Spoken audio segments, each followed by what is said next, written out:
Contexte, on s'en fout du contexte. On s'en fout. Il n'y a pas de contexte. Bah les couilles. Données chiffrées sur le suicide en France. Tin, tin, tin, est un complément d'entête qui vous est offert par Romulus QA. 9035 décès par suicide en 2017 en France. 17, 8214 décès par suicide ont été enregistrés en France métropolitaine, soit un taux global de suicide de 12,6 pour 100 000 habitants. Les remontées des certificats de décès étant imparfaites et en faisant hypothèse d'une sous-estimation, en faisant l'hypothèse d'une sous-estimation de 2%, on compterait, après correction, 9035 décès par suicide. Ah oui, donc c'est 8214 enregistrés, mais comme ils disent, c'est la magouille, on va dire qu'il y a 10% de marge d'erreur. Le vrai chiffre, c'est 9000. 33,5%. Une baisse du taux de décès par suicide depuis 2000. Ça veut juste dire que les gens sont devenus plus mauvais. Et du coup, ils n'arrivent plus à se suicider. C'est terrible. Entre 2000 et 2016, le taux de décès par suicide en France a diminué de près de 33,5%. Cette diminution concernait toutes les classes d'âge, à l'exception de 45-54 ans. Donc pas toutes les classes d'âge. Les classes d'âge, sauf celle-là et une autre. Entre 2000 et 2008, et des 95 ans, ou plus au cours de la période 2008-2016. En vrai, est-ce que c'est encore du suicide si c'est après 95 ans? Frérot, il va mourir de toute façon. Il a juste speedrun le truc parce que c'est chiant. 95 ans ou plus, qu'est-ce qu'on s'en bat les couilles? Tu vas quoi? Attendre dans ton lit de mourir de 10 milliards de dysenterie, je sais pas quoi? Non, suicide-toi, t'as raison, ils ont raison, ils ont raison. Ils ont raison. Suicidez-vous. Bien qu'elle témoigne du caractère évitable du suicide, cette diminution reste lentement progressive. L'absence de fléchissement net des courbes encourage un redoublement des efforts de prévention. En vrai, faut pas, je regarde aussi ce qu'ils font en prévention. De toute façon, les scientifiques de prévention. Parce que j'ai l'impression que souvent, leur histoire de prévention, ça s'occupe pas du vrai cœur du problème, et du coup, ce qui fait que les gens se.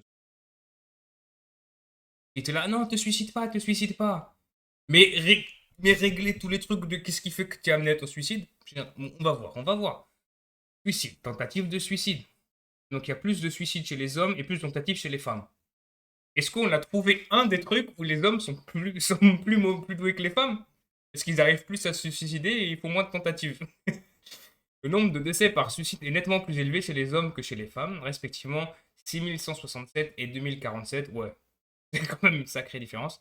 Le taux de décès standardisé par âge révèle la même différence, respectivement 19,6 et 6,1 décès pour 100 000 habitants, soit un taux de suicide 3,2 fois supérieur chez les femmes, chez les hommes, pardon.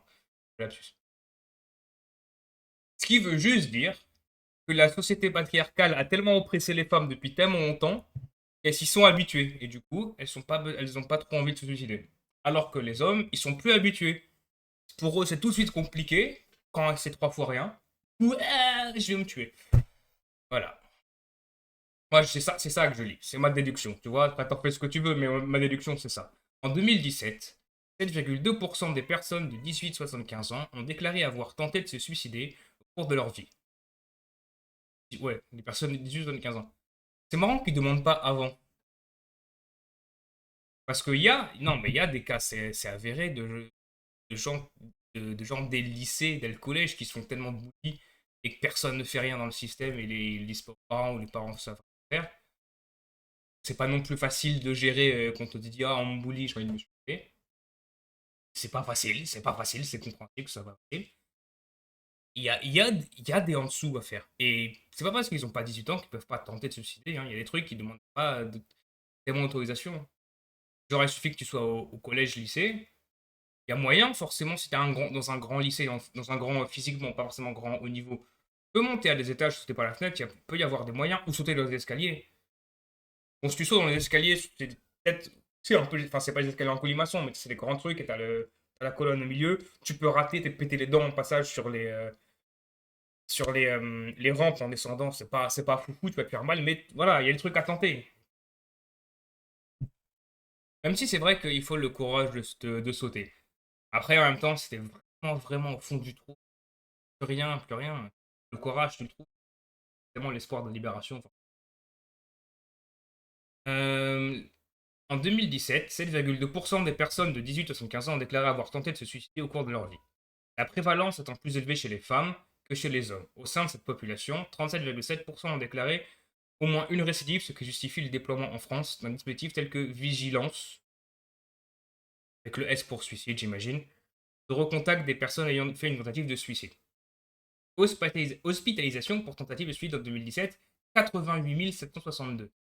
Les données de séjour hospitalier pour tentative de suicide dans les services de médecine et chirurgie ne prend pas en compte le patient passé aux urgences après une tentative de suicide mais non hospitalisé. Ah. Ni ceux qui sont hospitalisés en psychiatrie, directement ou après leur passage aux urgences. Sans hospitalisation préalable. Alors du coup, ça prend quoi en compte? Parce que je te dis, ça prend en compte les patients hospitalisés, mais pas ceux qui sont allés aux urgences. Ah bah attends, ceux qui sont allés aux urgences mais non hospitalisés, du coup, c'est pas hospitalisation. Enfin, ça dépend ce que tu mets dans hospitalisation. Mais hospitalisé en psychiatrie, c'est pas hospitalisation du coup? Mais pourquoi ça s'appelle hospitalisé alors? Les gars, faites un effort. Soyez clairs dans les termes. Après leur passage sans hospitalisation préalable dans un service de médecine. Le nombre de tentatives de suicide pourrait ainsi être estimé à 200 000 par an. J'ai besoin des maths, parce que là, je suis pas au clair sur ce qui se passe. Petit diagramme, là. Donc là, il y a une pique jaune. Vous voyez, là, il y a un pic jaune, et là, il y a un gros tas orange. Voilà, c'est l'information. Sur risque de tentative de suicide chez les filles entre 15 et 19 ans. Ah, tu vois, là, on parlait de moins de 18 ans. Effectivement, il y a. Après les données de PMSI MCO, aucune ce que c'est. En 2017, le taux d'hospitalisation pour tentative de suicide chez les femmes était 19,4 pour 10 000 et de 10, entre 10 et 14 ans. Donc j'avais bien dit, là, je l'avais dit, il y a un vrai sujet. Les jeunes filles de 15-19 ans, on pense à Petite Émilie de Kinvey, qui est une... Pense ce que tu veux de Kinvey, je suis sûr que la chanson Petite Émilie a fait ouvrir les yeux sur les situations des personnes en surpoids dans les collèges. Certaines personnes, c'est sûr. Présente le taux le plus élevé de séjour hospitalier pour tentative de suicide, moyenne de 41 pour 10 000. Deuxième pic est retrouvé chez les femmes entre 45 et 49 ans. Ah, la ménopause qui fait ça, en moyenne 29 pour 10 000. Est-ce que la ménopause donne envie de se suicider? Alors c'est les enfants. 45-49 ans, ça dépend quels sont en moyenne l'âge de leurs enfants. Peut-être c'est ça. Peut-être c'est tes enfants qui donnent envie de te suicider. Et ça, c'est une très bonne raison de ne pas faire. Le taux d'hospitalisation pour tentative de suicide augmente avec l'âge, atteignant un maximum chez les 40-44 ans, en moyenne 20 pour 10 000. Mais pourquoi se suicider à 40-44 ans? Si tu veux partir, moi je dis fais ça bien. Il y a le club des 27, il y a le 33 comme Jésus-Christ et Daniel Balavoine. Maintenant il y a Werenoi qui a 31 ans, bon, il ne s'est pas suicidé. Enfin, pas, hein. Attends. Bien. Voilà, on est dans l'âge. Moi c'est trop tard pour le club des 27, mais 31-33, je serai là, je serai au rendez-vous, vous inquiétez pas. Pas. De toute façon, vous s'en foutez. Croyez pas, vous m'aurez oublié d'ici là. De toute façon, hein, je sais, la plupart des gens qui passent sur ce stream là, qui vont passer en éclair, ils vont m'avoir oublié dans la demi-seconde où ils vont partir. J'en veux qu'est-ce que c'est ça, je m'en fous. Hop, ils se barrent, ils m'ont oublié. Je sais, je connais. Je connais Twitch, je connais les gens. Il n'y a pas de souci, je connais, je connais. Par contre, j'ai pas mis. Attendez, je viens de réaliser. Il n'y a pas de musique. Pas une petite musique déprimante. Alors, dépressive musique. Liste, ça existe ça? Je jure, ça existe. Ça existe. Liste.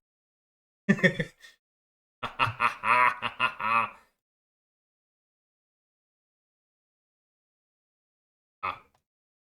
Oh non, YouTube, ça y est, YouTube a essayé d'accepter le blocage de pub. Oh, une lampe. Pas grave, c'est pas grave. On va arriver tranquillement, ça va prendre son temps. Hop, un petit fond, on va pouvoir continuer à faire n'importe quoi. Donc, une progression avec l'âge du risque de mort par suicide. Le taux de décès par suicide augmente fortement avec l'âge, surtout chez les hommes. En 2017, il s'élève à 5,7 décès pour 100 000 hommes âgés de 15 à 24 ans. Encore une fois, il loupe les coches, hein, vraiment. 27-33. Qu'est-ce que vous foutez? Qu'est-ce que vous comprenez pas? Vous avez raté votre vie, on sait, on est tous passés par là. Enfin, tous. Non, il y a des gens, ils ont réussi, c'est le connard là. Mais visez des bons trucs, quoi. Réussissez votre mort. Faites un truc. Et à 77,2, ah oui, quand même. décès chez les 75 à 84 ans. Mais là, après, on arrive à des âges où ça se trouve, ils sont un petit peu malades. Et vu l'âge, je dis, bon, c'est pas grave, je suis foutu pour foutu, j'ai bien vécu. Bon, quoi, 75 ans, mais bon, ouais, 80 ans, tu dis, ah, je suis malade, je vais mourir. Bon, allez hop, c'est bon. Cependant, la part du suicide dans la mortalité globale est nettement plus élevée chez les jeunes des deux sexes que chez les personnes âgées. Entre 15 et 24 ans, le suicide s'élève à 13,6% du total de décès. Et les 75 à 84, j'ai plus à parler. 75 à 84 ans, le suicide représente moins de 0,7% du total des décès. Mais chez les vieux, est-il possible, envisageable, de caractériser, ne pas se soigner de sa maladie que t'as, parce que tu dis, ah, mon grand âge, on s'en bat les couilles, comme un suicide. Genre, vous avez un cancer généralisé, madame, ah ouais, vous savez, à mon âge, on se soigne pas, je vais me laisser mourir. T'as pas acte délibéré de suicide, mais au final, quand même un peu. Une personne sur 20 déclare avoir eu des pensées suicidaires. Oui, tous les matins en me levant. En 2017, 4,7% des personnes âgées de 18 à 75. Waouh, j'arrive vraiment plus à lire. Terrible. C'est pour ça que je vais mourir, tu vois. Parce que vraiment, je réussis rien. Même lire, j'y arrive pas. C'est terrible, ça. Ont déclaré avoir eu des pensées suicidaires au cours des 12 derniers mois. L'épisode dépressif caractérisé est le facteur le plus fortement associé à la survenue de pensées suicidaires au cours des 12 derniers mois. Ou de la lecture de sa fiche de paye aussi. C'est vraiment une très bonne raison souvent. Un suicide expose 135 personnes et impacte 6 à 14 personnes dans l'entourage. Comment? Attends, je veux les stats. Il me faut ces stats-là. Comment ça? D'où ça sort ces chiffres? Impact 6 à 14 personnes dans l'entourage. Bah oui, ça dépend de la taille de ta famille, frérot, mais j'imagine bien que ta famille ou tes amis ils peuvent être touchés. Et encore, moi, je pense que j'ai moins de 6 personnes qu'on aurait quoi que ce soit à foutre de ma mort ou quoi que ce soit. Mais comment ça expose 135 personnes? C'est quoi les stats? D'où tu sors? C'est quelles 135 personnes? Il y a même pas dans le monde 135 personnes qui savent que j'existe. À quel moment je les exposerai? Ok, il faut compter peut-être la personne qui va me trouver, un voisin, les gens de premier secours. Est-ce qu'ils sont vraiment exposés? Ils sont ce genre de choses peut-être. Mais même si tu mets une grosse équipe de secours, allez, peut-être les pompes funèbres, mais pareil, ils sont habitués aux morts. Mais on n'est pas à 135, frérot. D'où tu sors 135 personnes impliquées, exposées? Par exposition au suicide, on entend les personnes qui se sentent émotionnellement concernées par la survenue d'un ou plusieurs suicides dans leur entourage familial, amical, professionnel ou communautaire. Mais il n'y a pas 135 personnes dans mon entourage familial, amical, professionnel ou communautaire. Il n'y a pas assez de gens qui me connaissent ou qu'on ait quoi que ce soit à foutre de moi ou qui m'aiment. Hein? Voilà, on rappelle que je suis un connard addict à la provocation et que je fais de la merde et que personne ne veut de moi. Donc, où tu trouves 135 personnes? Elle est foireuse ta stat. Complètement foireuse. Les personnes impactées sont celles qui ressentent un impact émotionnel ou traumatique de forte ou moyenne intensité à court, moyen ou long terme. Dans les suites d'exposition au suicide. Ah, attends, c'est gratuit ça? Mieux comprendre le suicide, questions fréquemment posées sur le suicide, mythes autour du suicide. Données chiffres en France, vas-y, je veux plus. Il y a... Ah non, il y a pas plus d'infos. Le suicide est évitable. Ah ouais, bah on peut pas... laisse-moi zoomer dessus, frère. Pourquoi c'est écrit en si petit? Évitable comment? Vas-y, dis-moi, éblouis-moi. On recontacte des personnes et fait un tentative de suicide. Et alors, tu fais quoi? Formation des professionnels de santé, des sentinelles, ainsi que le programme Papa Géno, prévention de la contagion suicidaire avec la mise en... Mais et alors, je vois toujours pas en quoi ça va aider les gens. En quoi tu préviens?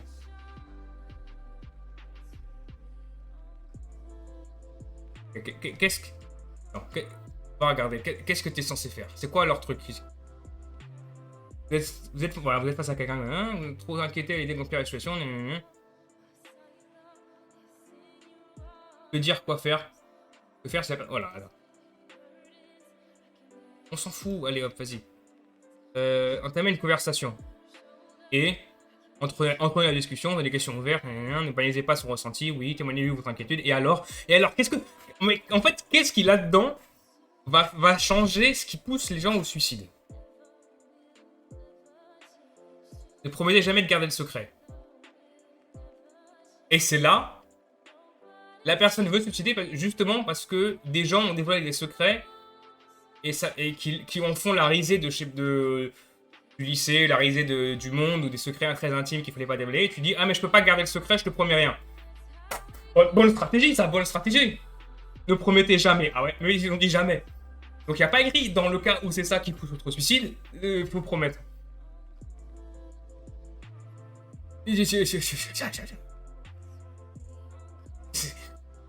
Que faire si la personne envisage le suicide? Estimer le risque d'un passage à l'acte suicidaire est une tâche complexe, oui. Pour évaluer adéquatement le danger, il est important de contacter un professionnel qui est formé.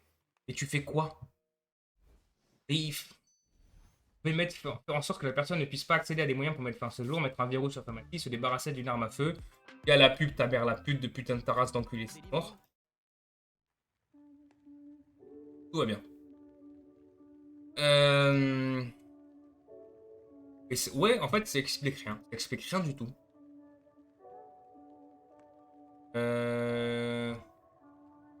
Comment? Ah, ça, on va rigoler, on va rigoler.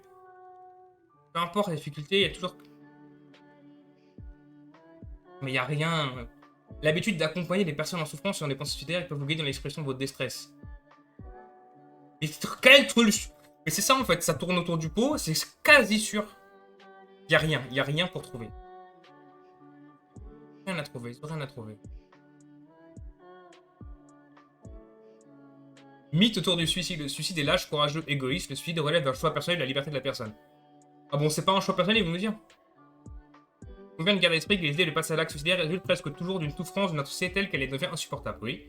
Parce qu'il est la seule option pour échapper à la souffrance lorsque toutes les autres solutions deviennent inapparentes aux yeux de la personne. Le suicide résulte plus d'un non-choix que d'un choix. Non. Bon, ça c'est plus un débat philosophique sur la vision du choix qu'un vrai mythe à débunker, je suis pas d'accord. On peut pas prévoir. C'est une cause unique et facilement identifiable. Ah bon, ça, c'est... Suicide. Organisation mondiale de la santé. Principaux faits. Plus de 720 000 personnes se suicident chaque année. Le suicide est la troisième cause de mortalité chez les 15-29 ans. Il faut que je me dépêche si je veux rentrer dans le dossier, moi. Les stats.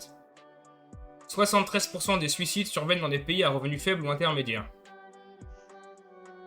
Comme quoi, l'argent fait pas le bonheur, un peu quand même. Hein. Un peu quand même, visiblement. Les causes du suicide multidimensionnel sont influencées par des facteurs sociaux, culturels, biologiques, psychologiques, environnementaux tout au long de la vie. Cette phrase ne sert à rien. Ça te dit, le suicide, ça peut être tout et n'importe quoi, t'as plein de trucs. Bien, c'est pratique, non, mais voilà. Les tentatives de suicide sont bien plus nombreuses encore que les suicides. Oui. Effectivement. Déjà parce que généralement, si t'en rates une, t'en fais une deuxième pour se suicider, donc déjà ça a doublé. Le fait d'avoir déjà tenté de se suicider est un facteur à risque de suicide important dans la population générale. Ça me paraît logique, ouais.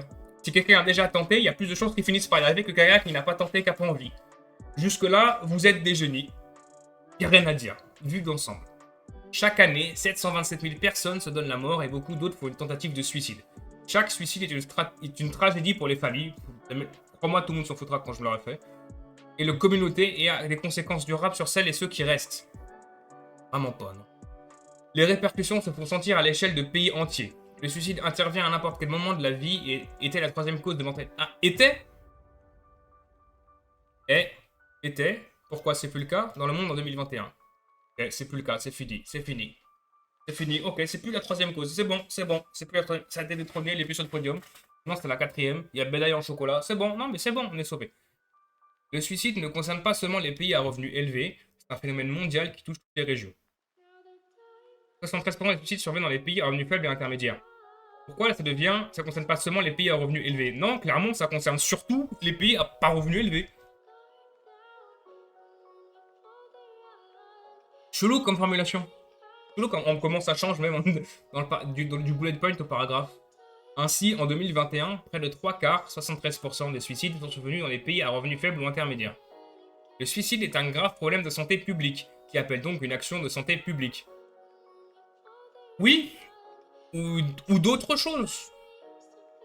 Parce que la santé publique, c'est pas eux qui vont être responsables les conditions de vie qui sont imposées par le système d'économie, une nouvelle décision sur le chômage, par exemple, la difficulté de trouver, de trouver un emploi ou de retrouver un emploi.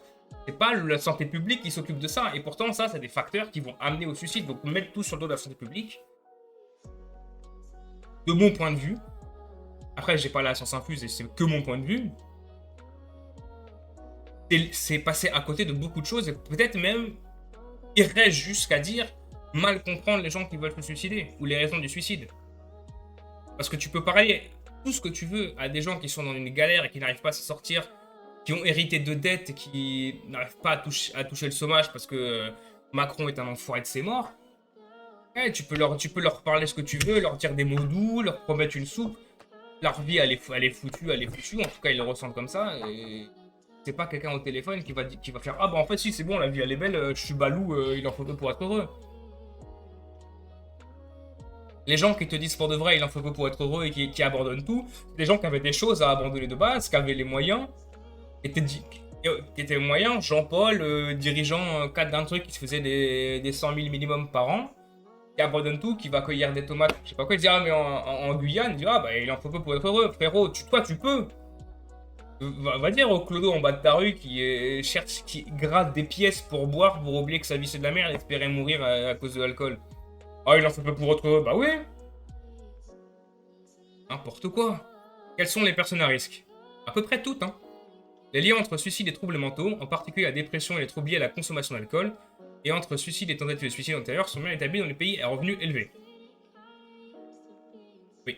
Après, troubles liés à la consommation d'alcool, je dirais aussi, ajouter, les troubles qui peuvent se traduire ou qui ont pour symptômes des trucs toxicomanes ou autres. Je pense notamment par le trouble de personnalité qui ont entre autres comme symptômes des tendances à la toxicomanie ou à l'autodestruction.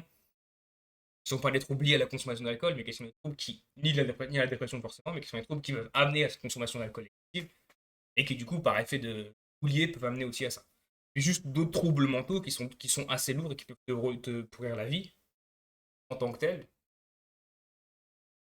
Voilà. Notamment, si on reste dans les troubles de personnalité, tu as la personnalité histrionique, tu as un besoin maladif, on serait simplifié, que l'attention elle soit sur toi. Voilà, c'est Tupac x 10 000, c'est All Eyes on Me, tu as besoin de ça. T'en fais des caisses, t'en fais des caisses. Si jamais ça ne marche pas, ça détruit les gens aussi. Et ça peut amener au suicide sans avoir passé par la dépression. Oh, mais ta race! Essayez de remettre le truc maintenant. Non, c'est bon, il a pas rebloqué. Ok. Magnifique. Normalement, on va être tranquille ce coup-ci.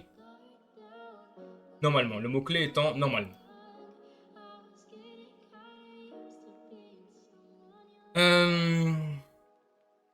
De plus, attends. Cependant, de nombreux suicides ont lieu sous le coup de l'impulsion, dans des moments de crise où la personne ne parvient plus à faire face à des stress de la vie, tels que les problèmes financiers, on le disait, les différents relationnels, ou encore des douleurs ou des maladies chroniques. De plus, le conflit... Voilà, pareil. On revient à leur truc de appel et trouver des solutions. Là, une maladie chronique qui te détruit, qu'est-ce que l'autre, son numéro de téléphone, il va faire pour toi? Ah oui, votre maladie chronique, elle est très dure à vous suicider. Non mais je comprends, vous savez, on est tous passés par là. Non. Non.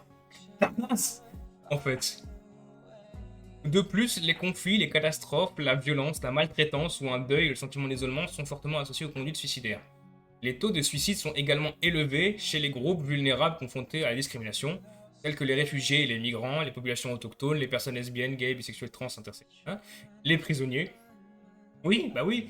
Là, je rigole parce que je repense vraiment encore une fois à l'autre, à 31-14. Là, ah, vous voulez vous suicider? Pour un prisonnier qui est là pour. Qui a pris perpète. T'as raison, on va lui parler, va dire il va pas se suicider. Non, ça n'a aucun sens. Ou quelqu'un. Ou un enfant. T'imagines un enfant de deux parents, et deux parents ont pris perpète pour avoir commis des trucs horribles. L'enfant le vit très mal, compréhensible de fou. L'autre 31-14, ah mais je comprends tout à fait, mais c'est bon, on a une solution pour vous. Qu'est-ce que tu as des solutions pour toi? Tes deux parents ont tué toute ton école, ils sont en prison pour la vie. Qu'est-ce que tu vas... Qu'est-ce que tu peux pour moi? Arrête tes conneries. La rigueur, il faut surtout pas appeler les trucs là. Dans ces cas-là, il faut justement qu'il y ait d'autres personnes qui remplacent l'amour de ses parents, peut-être, pour trouver d'autres choses, tu vois. Mais faut qu'ils soient entourés d'amour, entourés de choses bien et qui partent pas en vrille non plus, tu vois. Qu'on évite de recréer un tueur en masse. Mais le 31-14 à l'eau suicide, je sais pas quoi, il pourra rien, il pourra faire que dalle, hein. Plusieurs mesures peuvent être engagées. Attends, prévention et lutte. Plusieurs mesures peuvent être engagées au niveau de la population, de la sous-population et de l'individu pour prévenir le suicide et le comportement auto-agressif. Pardon. Dans le cadre de Live Life, non éclaté au sol.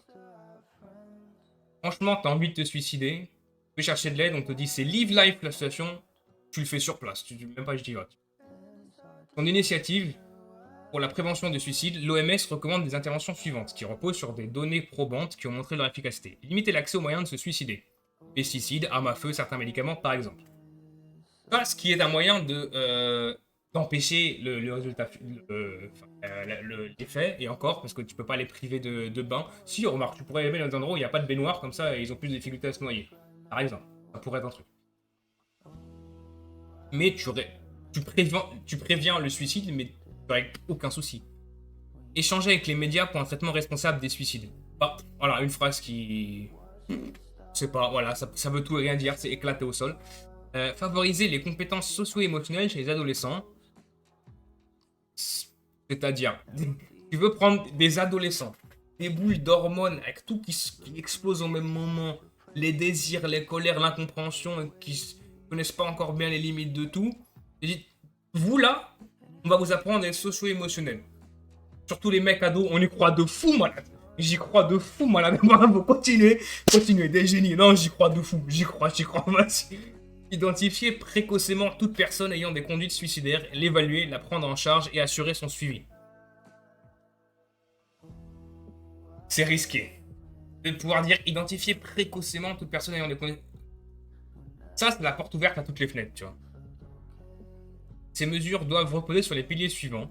Analyse de la situation, collaboration multisectorielle, sensibilisation, renforcement des capacités, financement, surveillance, suivi et évaluation. Ouais, c'est quand même beaucoup de vide. Il y a des grands mots, des grands noms, mais comment ça marche pour de vrai, comment sont les trucs, c'est pas là. Hein.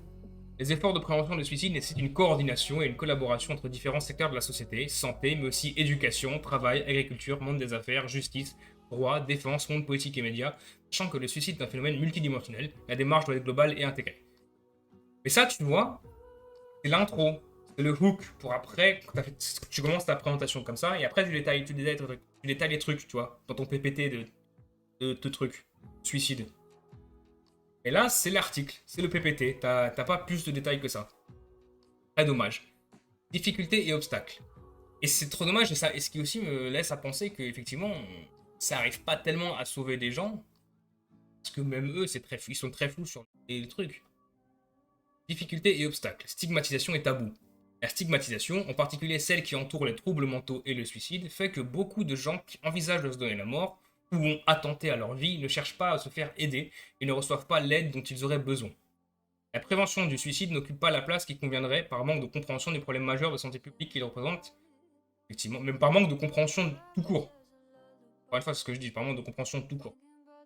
Car de nombreuses sociétés le considèrent comme un tabou et n'en parlent pas ouvertement. Alors c'est vrai, il y a effectivement un gros tabou, mais j'ajouterais aussi, il y a la conviction, qui est la mienne, et que je connais d'autres personnes qui ont essayé, qui y pensent, ou je connais des gens qui se sont suicidés. J'ai pu discuter avec eux pour les suicider avant, on a pu échanger, et je sais aussi que une des raisons qu'on n'en parle pas, c'est pas le tabou, c'est que nous on sait ce qui nous pousse à y penser, on sait quel est le chemin qui nous a amené là, tu vois. Et qu'est-ce que les gens y peuvent? Qu'est-ce que les gens peuvent faire en fait? Il y a plein de trucs où. Et hey, tu peux en parler aux gens, c'est bien, ça va changer à quoi ta vie? Rien. Il y a plein de raisons qui peuvent te pousser à ça, à cette extrémité-là. Les gens n'y peuvent rien, ils peuvent rien y faire. Et les trucs qu'ils pourraient faire, la plupart des gens ne les font pas. Parce que typiquement, des gens qui sont dans la galère, parce qu'ils n'arrivent plus à retrouver un job, encore une fois, on en revient là, mais qui n'ont pas le chômage, pas à cause de Macron, cet enfoiré de ses morts. Et tu peux en parler tout ce que tu veux, mais qu'est-ce qu'il leur faudrait? Que quelqu'un leur donne de l'argent? Que quelqu'un les héberge, quelqu'un les héberge, quelqu'un leur donne un travail, mais les gens, ils ont d'autres priorités, ils ont pas forcément de l'argent. Ceux qui voudraient bien, ils ont pas forcément suffisamment d'argent. Les gens, ils sont là, ah bah un travail, ah ouais, non mais attends, nous, on peut pas embaucher juste comme ça, enfin tu comprends, voilà. Et au final, ouais, des gens qui pourraient aider le font pas pour plein d'autres raisons. Donc t'as ce truc-là aussi qui est important, c'est pas juste le tabou qui fait que les gens en parlent pas, c'est parce qu'il y a plein de trucs, même en dehors de pensées suicidaires, d'autres trucs qui te travaillent, qui peuvent te rendre très triste. Encore une fois, c'est forcément aller au suicide, mais t'es là, mais ça me déprime, mais qu'est-ce que tu veux que je lui en parle à lui, frérot? Il va faire quoi pour m'aider? Si tu crois qu'il va résoudre le truc, non. Il y a des trucs aussi, des raisons à des malheurs qui sont très rationnelles, qui sont très factuelles, très pragmatiques. Toi-même, ton appréhension du sujet est rationnelle, c'est tes émotions. Le problème originel est très pragmatique. Tu peux en parler à n'importe quel psychiatre de génie, je sais pas quoi, qui s'y connaît. Il va pas pouvoir régler le problème originel. Donc peut-être, oui, tu seras un peu moins déprimé, tu tomberas où tu veux. Héros, la galère initiale sera toujours là et tu vas pas aller tellement mieux, quoi. Qualité des données. Au niveau mondial, on manque de données sur le suicide et le comportement auto-agressif. Et celles-ci ne sont pas de bonne qualité. Seuls 80 États membres environ, disposent de systèmes d'enregistrement des données d'état civil de qualité qui puissent être utilisés directement pour estimer le taux de suicide. Ce problème de... Donc là, tu es en train de me dire que mon idée à la con de regarder des stats sur le suicide est de toute façon déglinguée parce qu'on a un très mauvais suivi. Bah c'est inquiétant. C'est inquiétant pour le stream et c'est inquiétant pour les gens de manière générale. Ce problème de mauvaise qualité de données et de mortalité n'est pas propre au suicide, mais compte tenu de la stigmatisation du phénomène et de l'illégalité de comportements suicidaires dans certains pays. Ah ouais? Mais tu fais quoi, de toute façon? Illégalité du comportement suicidaire. Vous vous êtes tranché les veines, on va vous condamner. À quoi? À mourir? Magnifique, vas-y. De toute façon, ici on est déjà mort. Enfin, c'est. Je veux des informations. Je veux des informations là-dessus. Et tu fais quoi alors? Y a pas un truc comme ça? Y a pas des histoires comme ça dans les pays asiatiques où si tu te jettes sous une voiture, sous un train, je sais pas quoi, faut que tu payes des. Tu payes des trucs d'assurance et si tu meurs, c'est ta famille qui doit payer, même si toi t'es mort et tout ça. Y a pas un truc du genre? Y a un truc comme ça. Vous me direz dans les commentaires de la VOD, bien sûr. VOD qui n'arrivera jamais, on va pas se mentir. Ah, quoique. Ça fait 3 semaines, j'ai pas posté une vidéo, une VOD sur YouTube. J'ai loupé tellement de trucs sur Alters, mais la seule que j'ai postée, de Just Chatting, où je parle du suicide. Idée de génie, idée de génie. Comme ça, la chaîne elle va percer de fou, malade. Il est vraisemblable que la sous-notification et la mauvaise classification représentent des problèmes, plus importants pour le suicide que pour la plupart des autres causes de décès. Il faut améliorer la surveillance et le suivi du suicide et du comportement auto-agressif si l'on veut que les stratégies de prévention soient efficaces. Les différences transnationales dans les schémas suicidaires, de même que l'évolution des taux, caractéristiques et des méthodes de suicide, mettent en lumière la nécessité pour chaque pays d'améliorer la complétude, la qualité et l'actualité de leurs données dans ce domaine. Cela recouvre l'enregistrement des données d'état civil pour le suicide, la mise en place de registres hospitaliers, des comportements agressifs et la conduite d'enquêtes représentatives au plan national pour recueillir des informations sur le comportement auto-agressif déclaré par les personnes qui les ont manifestés. En gros, meilleur boulot de suivi et de tracking et d'enregistrement des données. Ça veut dire qu'on aura plus de stats. Après, il faut prendre... Parce que là, j'ai l'impression que c'est quand même des stats de après coup. Il faut quand même rechercher sur les raisons ou trouver des raisons communes, des émetteurs communs si tu veux prévenir un truc, tu vois. Juste compter combien il y en a qui sont morts, ça va pas changer tellement. Enfin, ça peut permettre d'alerter. Si effectivement on voit il y a une année, il y a 10 milliards de morts, peut-être faut se poser des questions. Peut-être, toi, faut se remettre en question. Mais sinon, il faudrait creuser un peu plus sur le avant pour arriver à quelque chose qui soit utilisable, quoi. Qui porte les gens. Et qui puisse porter les gens. Je sais pas pourquoi il y a ça. Et qui puisse amener les gens, amener des informations pour comprendre pourquoi les gens se suicident, pourquoi il y en a autant, pourquoi il y en a moins. Et du coup, aller dans les sens de soit continuer à prévenir, soit arrêter les comportements qui en créent plus, ce genre de choses, quoi. Action de l'OMS. L'urgence qu'il y a d'agir pour prévenir les suicides est reconnue comme une priorité au plus haut niveau. C'est un bon début. Comme on dit aux alcooliques anonymes, la première étape, c'est de reconnaître qu'on a un problème. La réduction des taux de suicide est un indicateur des objectifs de développement durable, ODD, des Nations Unies, le seul indicateur pour la santé mentale. Du programme général de travail de l'OMS et du plan d'action global de l'OMS. Est-ce que vraiment c'est un indicateur de qui? Je sais pas. En vrai, si, oui, dans l'absolu, c'est bien de dire qu'il y a moins de gens qui sont suicidés, mais peut-être qu'il n'y a pas que ça à voir dans l'équation. Le premier rapport mondial de l'OMS sur le suicide, sur les préventions du suicide, l'état général d'urgence, état d'urgence mondial, n'importe quoi. J'enlève des mots, j'en change, je fais n'importe quoi. Publié en 2014, visé à la sensibilité de... Prévenir le suicide en abandonnant progressivement les pesticides dangereux.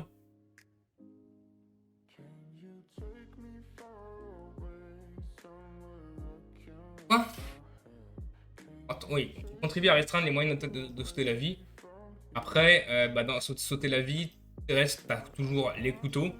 Tu vas pas limiter l'accès de la population aux couteaux. Ça va être compliqué. T'as sauter de très haut. Tu peux pas limiter l'accès des gens aux étages. Déjà qu'on est trop, il faut qu'on monte. On peut pas non plus continuer à s'étaler. Donc il va falloir monter à un moment donné. Donc, on peut pas limiter l'accès des gens aux étages. Tu peux interdire les baignoires pour qu'on arrête de se noyer facilement. Mais après, tu peux toujours le faire dans un lavabo et puis ce serait très compliqué de justifier l'interdiction des baignoires. Et en plus, ça va faire des dégâts aux personnes âgées. Ah, quoique. Personnes âgées, est-ce que c'est pas plus simple une douche avec un siège de douche que de baignoire? À vérifier, je connais pas assez les personnes âgées. Elles sont toutes mortes, de toute façon. Et si tu veux que je les connaisse. Refusé. Taux de mortalité par suicide dans le monde par pays en 2021. Le Lesotho. Ah ouais, non, bah, en même temps, les autos, c'est pas... Corée du Sud? Corée du Nord, j'aurais dit oui. Corée du Sud, je suis surpris. Ouais, non, c'est des Asiatiques, hein, vous savez. Les Asiatiques, ils sont tous amoureux de la mort, accro au suicide, c'est bien connu, Bah oui, bah oui. Les Swatini, ok. La Guyane, Uruguay, Afrique du Sud, Suriname, Lituanie, Russie, Ukraine. Ouais, maintenant, je pense que le taux de mortalité par suicide en Ukraine a beaucoup baissé. C'est plus du tout ça qui fait le taux de mortalité. Et je pense que une guerre qui éclate dans ton pays, ça change tes perspectives sur la vie. Même si t'es au bord du suicide, je pense que ça bouleverse un peu les choses, tu vois. C'est sûr que tu vois plus le désespoir et la vie, ce qui va pas de la même façon. Peut-être du coup ça a dû impacter. Micronésie, Salomon, Slovénie, lire la suite. Oh punaise. Oh, il y en a tellement. Où est la France dans l'histoire? Le Japon. Ah, les Asiatiques, la France, on est là. 16,6. On est pas mal, hein. On est pas mal. États-Unis. Ok. C'est qui le moins de suicidés? Non, il n'y a pas la Corée du Nord. On n'a pas le stat, de toute façon, la Corée du Nord, j'imagine. On aura des stats. Ouais, tu crois la Corée du Nord, ils vont nous appeler, ils vont nous donner les stats pour les suicides? Je doute. Tout en bas, on a Saint-Vincent et les Grenadines. En Syrie. Ah, mais c'est ça, en Syrie, de toute façon, ils ont d'autres galères. Le Liban, voilà. Jordanie. Territoire palestinien. Arabie Saoudite. Oui, non, mais voilà. Non, après, c'est là où il y a d'autres délires qui font que bizarrement, le suicide, pas trop. Écoute, quand il y a un mec fou, Émirats Arabes Unis, pareil. Quand il y a un mec fou, il peut arriver te tuer et c'est ok. Quand juste la guerre qui peut arriver te tuer et c'est ok. On a envie de suicide, je pense, ouais, c'est très différent. Ça va changer beaucoup. Effectivement. Façon de suicider en France. Ça m'intéresse, ça. Voir comment je vais faire, tu vois. Répartition des moyens de suicide utilisés par les personnes mettant fin à leur vie. En France, en 2018, selon le sexe. Pendaison, strangulation et asphyxie. J'avais dit aussi dans le titre, on fera une tier list. On va la faire en freestyle là. J'ai regardé, dans le tier list maker, il n'y a pas déjà un truc prêt. Je comprends pas pourquoi. J'ai eu la flemme de préparer ça en avance. Donc voilà. Pendaison, strangulation et asphyxie. Pendaison. Un truc à mettre en place. Et c'est vraiment pas... Enfin, c'est assez douloureux. Pendant c'est très douloureux. Il y a plein de retours là-dessus. Il y a des gens qui ont fait masse d'expérience sur comprendre la douleur de la pendaison. Il y a une vidéo qui en parle notamment de Revue du Monde. Allez la voir, hein. Je sais plus laquelle c'est, mais c'est dans les plus récentes. Il parle entre autres de ces expériences-là où des gens qui sont pendus avec des stratagèmes pour rester en vie ou avoir des gens pour les décrocher avant qu'ils meurent. C'est long et c'est pas agréable. Ouais, strangulation, c'est le même niveau. Asphyxie, ça dépend quel type d'asphyxie. Enfin, j'imagine. Asphyxie, asphyxie, sac en plastique. C'est vraiment désagréable. Faut vraiment être désespéré pour survivre à ça. Pas pour survivre, non, pour se laisser justement aller jusqu'au bout dans ce truc-là. Arme à feu explosif, c'est la procuration qui est plus compliquée. Mais une fois que tu l'as, frérot, t'as quasiment aucun effort à faire. Arme à feu explosif, si une fois que t'as le truc, tu mets, t'enclenches, bam, ou l'explosif, tu mets quelque part, mais attends, t'as plus rien à faire, tu peux fermer les yeux, tu peux te droguer, c'est tel... Ouais, pour ne plus être là, y a plus rien à faire, c'est fait. Donc ça, voilà, difficile à avoir, mais c'est assez efficace. Bizarrement, beaucoup plus les hommes que les femmes, surprenant, surprenant. Saut dans le vide, ah, beaucoup plus les femmes. Saut dans le vide, là par contre ça témoigne d'un vrai désespoir, d'un vrai appel à l'aide, parce que bah... Même si tu y penses beaucoup, tu vois, quand t'es proche du vide, faire le pas, se dire vraiment j'en peux plus, c'est là que j'y vais. Il y a faire ce pas-là où tu sais que tu vas chuter, tu sais que tu vas tomber. Ça, je dirais, ça, tu vas dire, je veux dire, S tiers. Ça, c'est très efficace, mais il faut faire le cap. B tiers, c'est B. Ça, là, c'est non, ça, c'est E, frérot. Auto-intoxication médicamenteuse, la plus facile. La plus facile. Celle aussi que tu peux le plus rater si parce que tu penses que c'est plus facile. Pour moi, ça, c'est S tiers aussi. Hop. Collision intentionnelle. Ça, c'est pas mal. Ça, c'est le saut dans le vide, mais en plus simple. Quand t'es en voiture, tu vas très vite, sur un mur, je sais pas quoi. T'as juste à un moment donné à prendre le pas de on met la vitesse, on y va là et on laisse tout pas et on lâche tout. Et après pendant que ça lâche tout, pendant que tu vas le véhicule fait sa vitesse, la physique fait les trucs, tu peux fermer les yeux, tu peux partir autre part, tu peux boire, tu peux fumer un ouinge pour plus être là et c'est passé. Faut juste faire le premier pas et c'est facile. Ça c'est B, c'est A pardon. Noyade, il paraît vraiment que c'est le pire truc. Notamment on en a parlé aussi avec les trucs de torture. J'ai oublié comment ça s'appelle en exact, mais t'as la cervelle sur le visage, tu mets de l'eau par-dessus. Là, par contre, on l'a déjà fait. Je me suis déjà fait bully et j'ai eu ça. C'est horrible. Et si effectivement la noyade se rapporte à ça, c'est chaud. C'est chaud, lui. C'est chaud. Et il y a une raison pour laquelle les gens qui veulent se noyer se mettent des trucs ultra lourds aux pieds ou aux autres endroits, mais pour pas remonter, parce que c'est tellement désagréable. T'as tout ton instinct de survie, t'as toute la peur qui remonte, c'est presque plus fort que toi, que ton désir de mort. Faut vraiment se forcer. Vraiment B, non pas B tiers du tout, c'est F, c'est Z tiers. Vraiment c'est Z tiers, c'est le suicide par noyade. Z tiers. C'est avoir envie de mourir, avoir envie de souffrir avant de le faire aussi. Alors que quand tu veux mourir, c'est parce que tu veux, généralement, c'est parce que tu peux arrêter de souffrir. Instrument tranchant. C'est facile. C'est plus facile que les armes à feu dans la voie, c'est sûr. Contre faire le passer à l'acte, il y a un côté effectivement après entre guillemets c'est un bon test. Si vraiment t'es désespéré, avec le couteau avec le truc tranchant et ça se fait facilement. Mais si t'hésites ou si t'as peur, il y a tellement de moyens de mal couper, de se foirer, de juste finir aux urgences ou d'avoir d'autres galères qui vont pas du tout te tuer. Notamment un des trucs, petit tips, voilà. On voit beaucoup de gens qui coupent dans ce sens-là. Parce que tu dis là il y en a plein, je vais tout couper. Et si tu demandes aux gens qui s'y connaissent un peu en médecine ou comment la note marche, le truc plus efficace c'est de couper dans ce sens-là. Mais vu que la plupart des gens ne savent pas et ils se font automutilation à l'horizontale, t'as mis plein de trucs, tu veux mourir, tu veux faire un truc, mais tu fais pas grand-chose d'autre que de te faire du mal et après de te faire blague entre guillemets par tout le monde comme suicidaire. Parce que t'as ces marques-là, c'est d'automutilation. Auto-intoxication par d'autres produits. Auto-intoxication, c'est comme médicamenteux ou autre, c'est une méthode facile, t'en as plein, c'est facile. Il y a des trucs qui peuvent te mettre complètement KO, tu sortiras même pas qu'il y a ça. C'est assez facile. Après, ça dépend. Il y en a qui boivent du détergent ou de l'eau de Javel.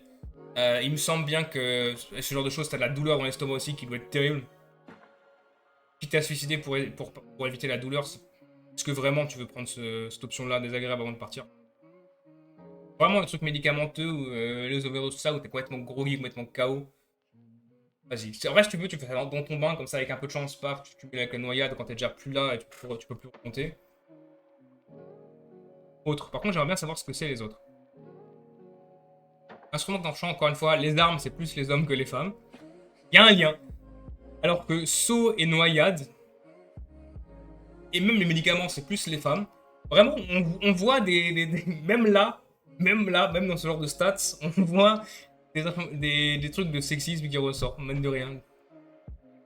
Ah, il faut s'inscrire. Non, non, on n'aura pas.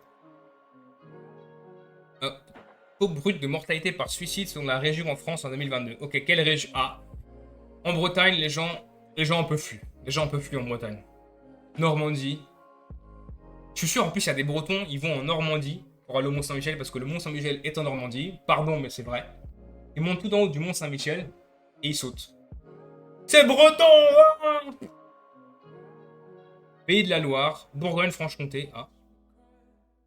La région de ma famille, ça. France métropolitaine. Pourquoi c'est en gris? Occitanie, Nouvelle-Aquitaine, ok. Ah, le Grand Est, les gens ne se suicident pas. C'est marrant ça. Mayotte. Ah, mais Mayotte, c'est la belle vie. Île-de-France. Ouais, bah, c'est tout. En même temps, non, en même temps, il y a des gens qui viennent en Île-de-France et qui aiment l'Île-de-France. Moi, j'ai juste envie de me barrer, mais le problème, c'est de travailler en dehors de l'Île-de-France. Et puis après, tu vas un appart, logement. Et généralement, les gens,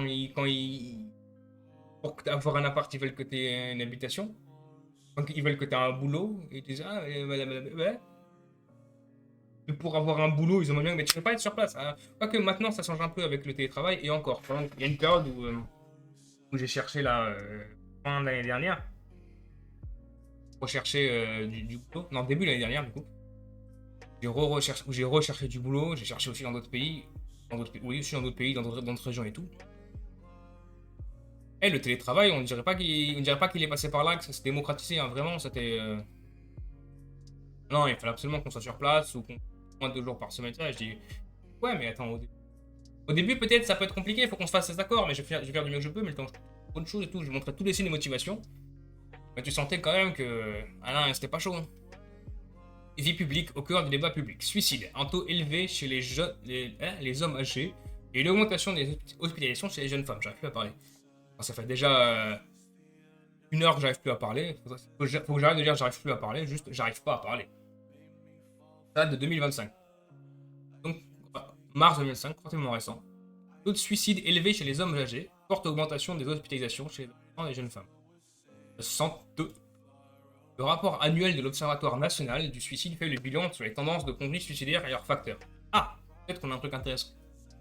25 février 2025, la direction de la recherche, des études, de l'évaluation et des statistiques, la DRIZ, a publié le rapport annuel de l'Observatoire national du suicide. L'Observatoire y fait un bilan sur les suicides ainsi que sur les gestes auto-infligés, tentatives de suicide et automutilation, compatibilisés en France. Le taux de suicide en France était en baisse depuis le milieu des années 80. Il augmente à nouveau légèrement depuis 2021. C'est marrant que ce soit depuis 2021 parce que les trucs qu'on a vus avant, il y avait écrit 2017 ou 2021. C'est-à-dire que tous les chiffres qu'on a vus avant, tous les stats, elles sont plus bonnes. En plus, le premier truc qui était en jaune, là, le 31-14, les chiffres de 2017, ils avaient dit que c'était en baisse. Donc c'est niqué. Augmentation de 0,4 points en 2022. Ainsi, en 2022, il a atteint 13,4 décès pour 100 000 habitants, pour un total de 9 200 suicides. Effectivement, il y a plus que 9 035. Le pourcentage est plus élevé que le taux moyen sur l'ensemble des pays de l'Union européenne, qui s'élève à 10,2 pour 100 000 habitants. On est plus suicidaires en France, grâce à Orange. Merci Orange, vous nous faites monter dans les classements, c'est incroyable. Bravo, bravo. Le nombre d'hospitalisations pour gestes auto-infligés, en revanche, est stable, sachant que les gestes n'ayant pas conduit à l'hospitalisation ne sont pas comptabilisés. Ça veut dire que les gens qui sont tellement nuls dans leur vie, qui veulent mourir et qu'ils n'arrivent même pas à mourir, ne sont pas comptabilisés. Ceux-là, vous êtes tellement foutus, vous ne méritez même pas d'être dans la liste. Voilà, c'est ça votre vie. Vous êtes tellement nul, même pas ça. Ça aussi, tu rates, même pas t'es dans la liste, frère. Tu ne mérites pas ça. Vas-y, va dans ton coin, t'es un foutu. T'es trop nul, éclaté au sol. Personne te veut, même la mort, elle te veut pas. Même nous, on te veut pas dans la comptabilité des suicides, là. Passe-toi. Une vulnérabilité accrue pour certaines catégories de la population. Certaines catégories de la population sont davantage exposées au risque de décès par suicide. Les hommes se suicident 3 fois plus que les femmes. Les personnes âgées de 85 à 94 ans, hommes et femmes confondus, dont le taux de suicide est de 3,5 pour 100 000 habitants. Oui, mais elles ont plus de 85 ans. La vie, c'est pas pareil à ce moment-là, à cet âge-là. À la croisée du genre et de l'âge, les hommes âgés sont particulièrement vulnérables à ce risque, puisque leur taux de suicide s'élève à 85,9 pour 100 000. L'Observatoire cite à ce sujet des travaux de sociologues qui mettent en lumière l'impact de changements qui précèdent certains passages à l'acte, par exemple une entrée en EHPAD. Voilà, mais ouais, ils sont vieux, la vie de vieux, c'est pas marrant, c'est très nul, c'est très chiant, ça peut être très seul, donc suicide. Concernant les gestes auto-infligés qui ne mènent pas à un décès, les jeunes femmes, plus précisément les adolescentes à partir de 10 ans, qui se font bully à l'école par exemple, et les femmes de moins de 25 ans qui se font bully au travail ou à l'université, ils sont de plus en plus exposés. Voilà, et après on nous dit le sexisme est en baisse. C'est que des hommes qui disent ça forcément. En 2023, le taux d'hospitalisation pour ce motif était 4 fois plus élevé chez les femmes de 15 à 19 ans que chez les jeunes hommes du même âge. Parce qu'en même temps, c'est pile l'âge où eux, ils sont glorifiés et ils sont mis sur un pédestal. Forcément, moins de chances de te suicider quand tout le monde dit que t'es génial. Après, t'as toujours l'autre qui aime Jean-Claude Van Damme, qui aime les mangas et qui est gothique, alors lui, par contre, peut-être il va se suicider, on sait pas. Le rapport met en exergue l'influence probable de leur exposition aux violences sexuelles et sexistes, ainsi qu'à des injonctions de genre. J'avais même pas lu, j'avais deviné. Tellement c'est évident, vous servez à rien. Le mal-être qui en découle peut s'avérer d'autant plus critique au moment charnière de la puberté. Fin de vie, prévention et accompagnement des proches. Le rapport aborde la question de la fin de vie, alors qu'un projet de loi relatif à l'accompagnement des malades et de la fin de vie a été déposé en avril 2024 par le gouvernement. L'Observatoire national du suicide insiste sur la nécessité d'articuler les possibilités d'une telle loi avec la prévention du suicide. Mais ta loi, c'est pour accompagner des malades et de la fin de vie. Alors oui, ça va juste de la prévention du suicide des personnes très âgées, mais est-ce qu'il faut vraiment prévenir le suicide dans les personnes très âgées? Je sais pas, elles vont mourir bien de toute façon. Viens, fais des lois pour essayer de faire en sorte que les gens plus jeunes ne se suicident pas. Ça peut être pas mal, comme idée, comme ça. Donc sauver les vieux, viens, on tue les vieux et on sauve les jeunes. Idée comme ça. Idée. Mais après, les jeunes, ils rapportent pas d'argent. Les vieux non plus. Quoique les jeunes apportent plus d'argent, donc Macron devrait sauver les jeunes. Logiquement. À cette fin, le rapport élabore des pistes pour mieux appréhender l'intentionnalité suicidaire. Prendre les parcours de santé et de vie des personnes qui se suicident ou tentent de le faire. Voilà, ça c'est bien, ça c'est important. Le rapport met également en avant des dispositifs destinés à des populations spécifiques, notamment en milieu scolaire, dans le monde de l'école ou dans le milieu carcéral. L'Observatoire appelle enfin à développer des actions de postvention, à savoir à l'accompagnement et à la protection des personnes endeuillées par le suicide d'un proche. D'accord. Est-ce que je peux avoir un rapport? CTRL F, rapport. Ouais. Est-ce qu'on a le rapport en entier? Ah, c'est ça? Oui. Hop. Revient le rapport.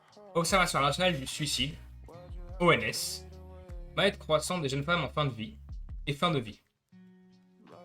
Avant-propos, non, on s'en fout. Moi, il y a de pages 277.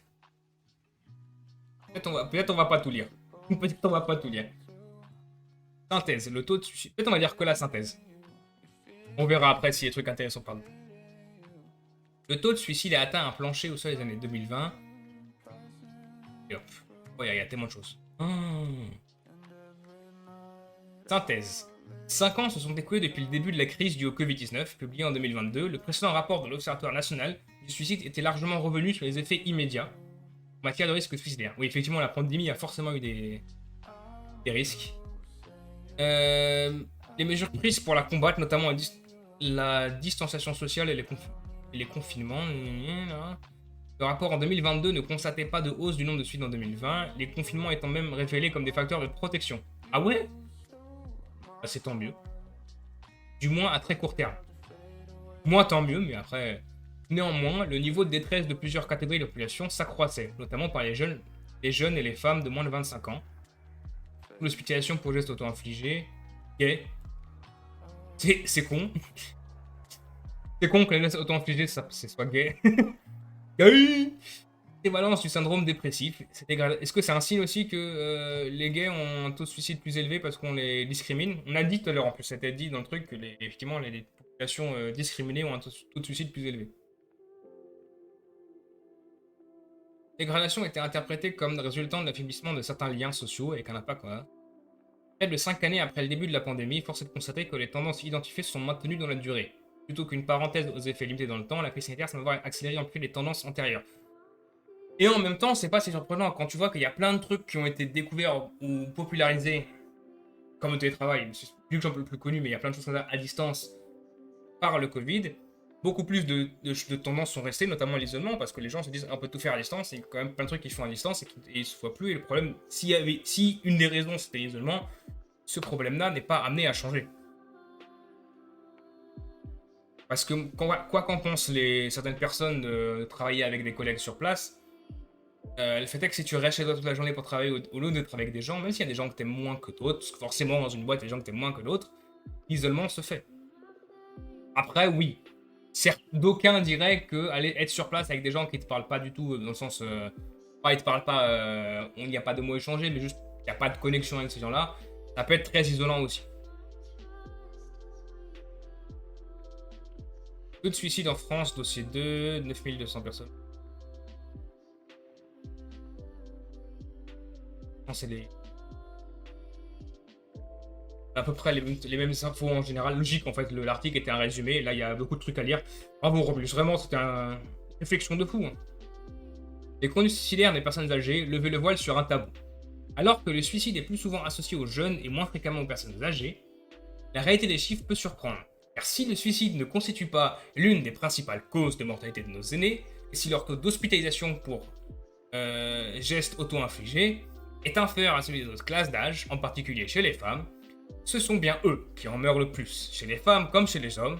Et ce, dans tous les pays d'Europe, des chiffres rarement mis en évidence qui traduisent la grande létalité des gestes suicidaires chez les personnes âgées et soulèvent des interrogations centrales sur le mal-être de nos aînés. Dans un contexte de vieillissement de la population, au contraire chez les jeunes, où le taux de mortalité générale est bien plus faible, le suicide représente la deuxième cause de mortalité après accident de la route, une cause de mortalité considérée comme hautement évitable et qui attire davantage l'attention. C'est vrai que les accidents de la route, c'est pas hautement évitable. C'est vrai, ouais.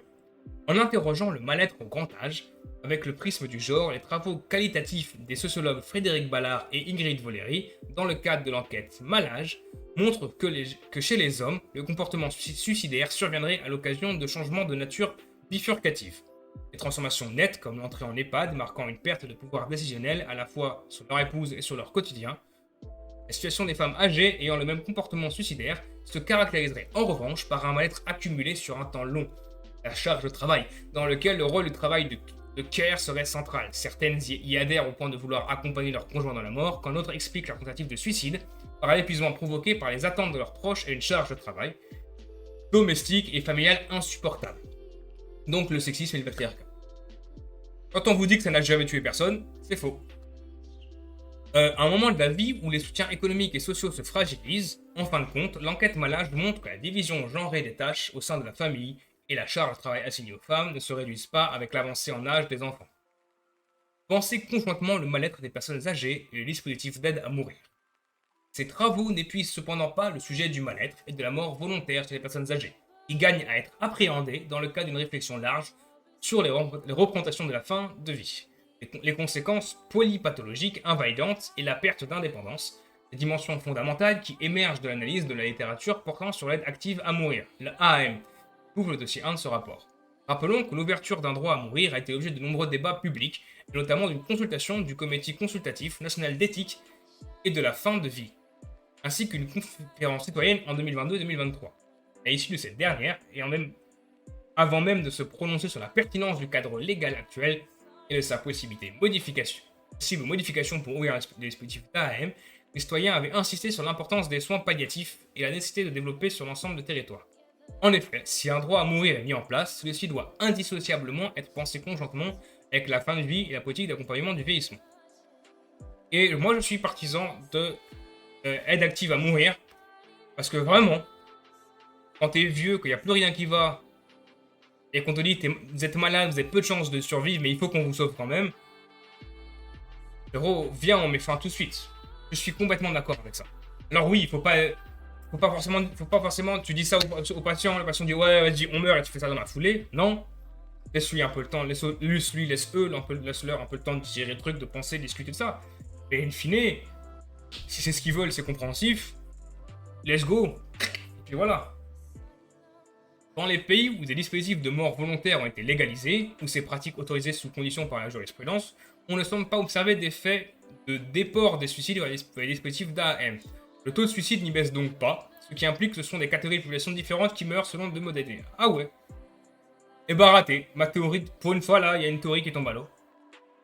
Les personnes âgées constituent cependant la grande majorité des recourants à l'AAM, de même que les personnes atteintes de maladies incurables comme des cancers. Le recours ont souvent davantage demandé par les femmes plutôt issues de milieux favorisés.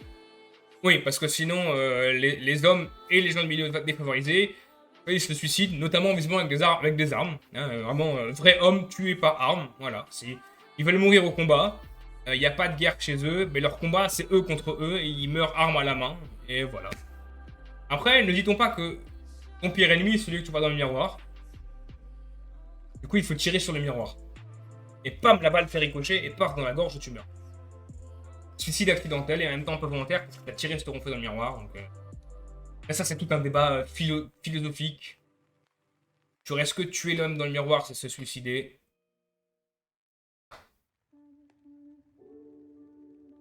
Est-ce que tuer la femme qui est en soi, c'est de se suicider aussi quand on est un homme? Pas savoir.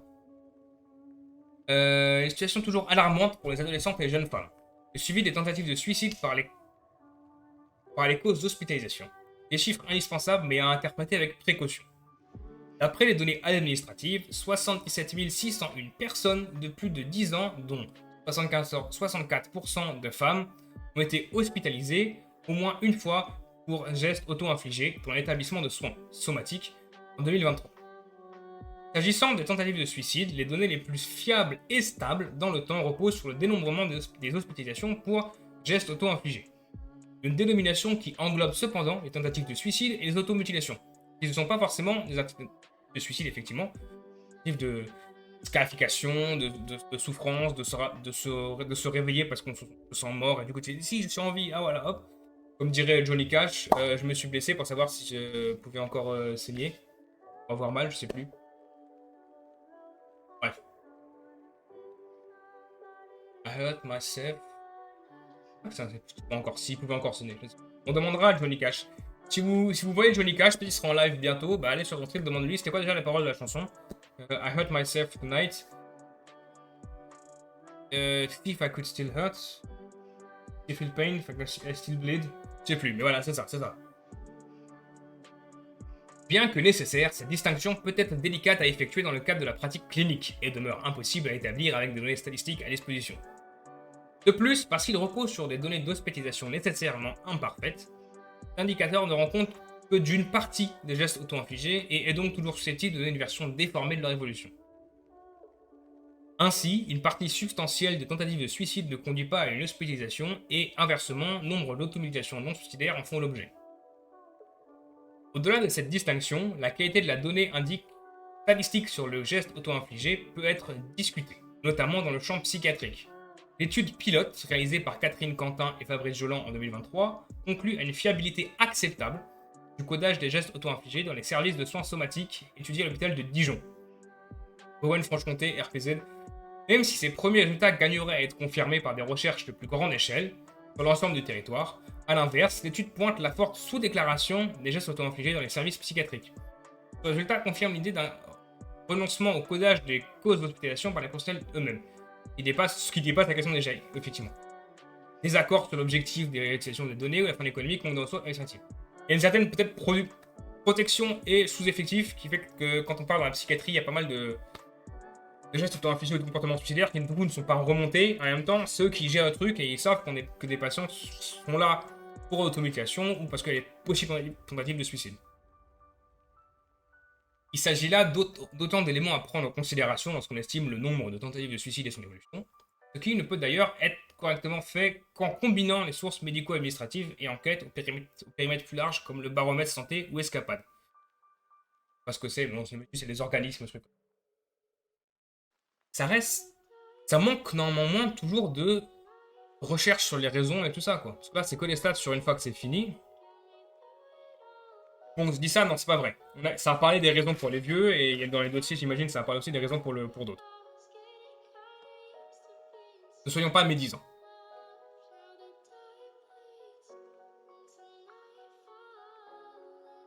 Une augmentation inédite des hospitalisations pour gestes auto-infligés chez les adolescentes et les jeunes femmes. Le recul rendu possible par les données d'hospitalisation couvrant la période 2027 à 2023. Ah, oh non, quand même, sacrée période, c'est bien. Pour faire des stats, c'est quand même une sacrée période. Permet de détecter plusieurs phénomènes épidémiologiques importants. Épidémiologique, c'est pas le mot préféré de Dr Raoul? C'était pas son boulot, ça, épidémiologie? Il me semble, je sais plus. Moi, j'ai retenu surtout les conneries qui disaient je sais pas quoi. Encore, je suis retenu très loin, mais je me suis dit, c'était pas son cheval de bataille ou son truc de thèse ou je sais plus quoi. Il y avait un truc comme ça. C'était genre son domaine à lui. Tout d'abord, l'augmentation du nombre d'hospitalisations pour GAI chez les adolescentes et les femmes de moins de 25 ans, observable dès 2016, s'accélère à partir de 2020 et persiste au-delà de la période post-Covid. Environ 516 jeunes femmes de 15 à 19 ans sur 100 000 ont été hospitalisées en 2023 pour GAI, contre 333, très beau chiffre néanmoins, sur 100 000 en 2015. Un chiffre qui illustre de façon particulièrement inquiétante la situation d'une partie de la jeunesse signalée dans de nombreux pays occidentaux et asiatiques. En 2022, l'enquête Escapade réalisée auprès des jeunes de 17 ans remontait des chiffres alarmants. Et d'un quart des adolescents en France déclarent avoir eu des pensées suicidaires au cours de l'année, et environ 5% disent avoir fait une tentative de suicide ayant mené à l'hôpital au cours de leur vie. Moi, j'ai jamais été à l'hôpital pour tentative de suicide. J'ai été à l'hôpital pour des conneries, j'ai fait des tentatives de suicide, mais j'ai jamais été à l'hôpital pour ça. Juste raté. Et je me suis réveillé complètement mort, et j'ai pas été au travail le jour d'après.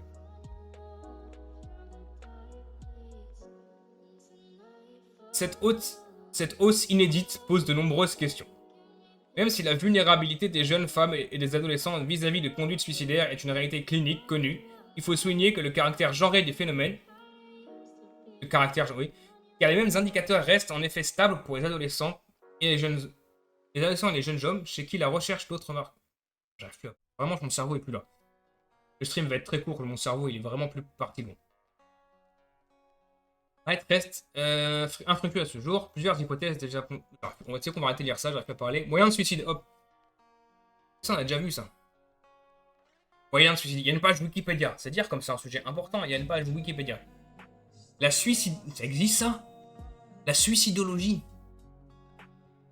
Un moyen de suicide, ou mode de suicide, est une manière pour un ou plusieurs individus de se donner la mort. Intentionnellement, oui.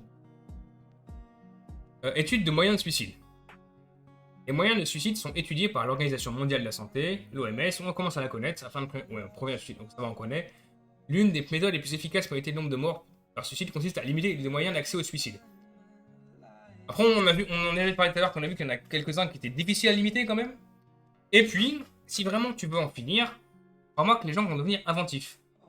On va trouver d'autres nouveaux moyens. Notamment avec les IA. Moi, je vois un futur où les IA pourront nous aider à nous suicider. Je vais demander à ChatGPT. Est-ce que là il marche? Parce que jamais setup le truc. Restez déconnecté. Ah mais vous voyez pas du coup mon... Ouais, ah, attendez. Je peux pas faire juste ChatGPT là? On va voir.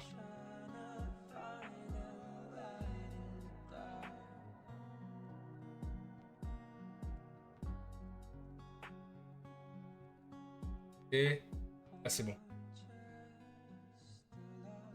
Comment puis-je me suicider de façon optimale? Me suicider... facilement. Oh! Oh non! Ce contenu viole peut-être nos politiques d'utilisation. Ah oui? Donc ta politique, c'est de m'empêcher de me suicider. Désolé que tu ressens ça en ce moment. Tu traverses clairement quelque chose de très difficile. Tu n'es pas affronté cela seul. Pareil, quelqu'un... Pareil, ça revient au texte du 31-14, mais... Frérot, t'es pas affronté ça seul. Quand déjà tu peux en parler à quelqu'un peut vraiment faire une différence. Non, il y a plein de raisons, encore une fois, on a déjà dit donc ça ne fera pas de différence. Et la phrase de tu n'as pas affronté ça seul. Pareil, je l'ai en anglais aussi, you don't need to be alone, pas quoi. Mais c'est complètement con, c'est éclaté au sol. C'est pas une question de est-ce que est-ce que tu n'as pas le droit ou est-ce que tu n'es pas obligé. Il n'y a pas d'obligation. Même la plupart des gens parfois ils ne voudraient pas être seuls. Mais ça peut être aussi une des raisons qui font qu'ils le sont et ils n'arrivent pas à s'en sortir, et c'est ça qui les amène à bord du suicide. Et c'est pas vraiment un choix, c'est comme tu dis, tu n'as pas à être heureux, tu n'as pas à être malheureux. Eh, c'est comme ça arrive, là, me dis pas, c'est pas une obligation. Si c'est soit une obligation ou pas, c'est là, et il n'y a personne pour aider. C'est complètement débile comme question, tu dis. En plus, tu dis ça, notamment, encore une fois, c'est comme tout à l'heure, avec je parlais de ne jamais promettre. Potentiellement, tu dis ça à quelqu'un qui veut mourir justement parce qu'il est toujours seul et que tout le monde l'abandonne. Ah, tu n'as pas affronté ça seul. Ah, ta race, ça a bien marché ton histoire.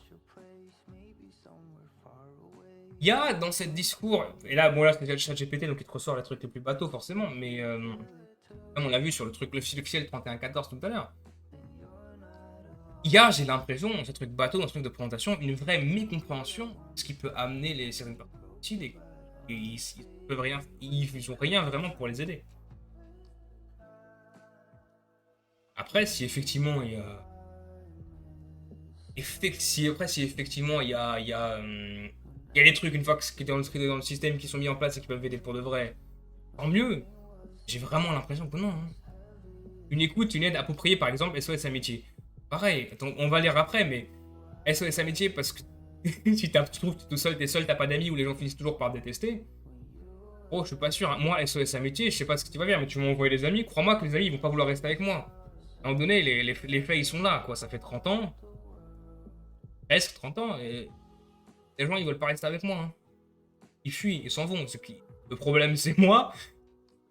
Clairement, donc, si tu m'envoies des amis payés, t'as intérêt à les payer beaucoup parce qu'ils voudront pas rester avec moi.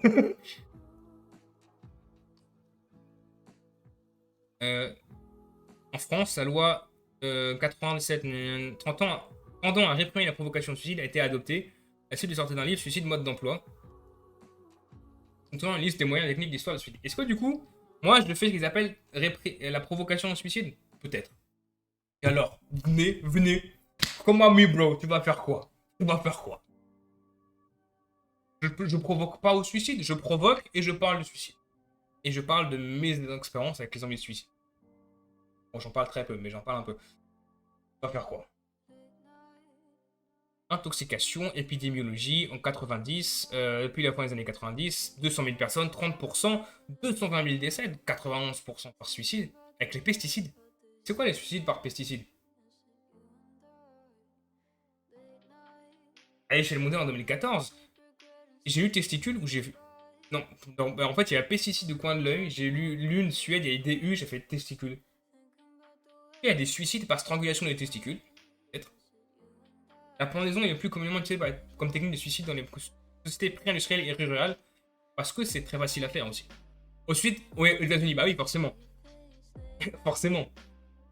Quand on a les armes à feu à portée très facile, oui. Encore une fois, c'est le problème d'utiliser des armes à feu, c'est d'avoir l'arme à feu. Une fois que tu l'as, très facile d'y aller après. Suicide par précipitation. Ah, j'aime bien la formulation. Depuis une hauteur. En Hong le saut est la technique la plus utile pour se suicider. Ah, mais ils ont des grands bâtiments aussi, hein.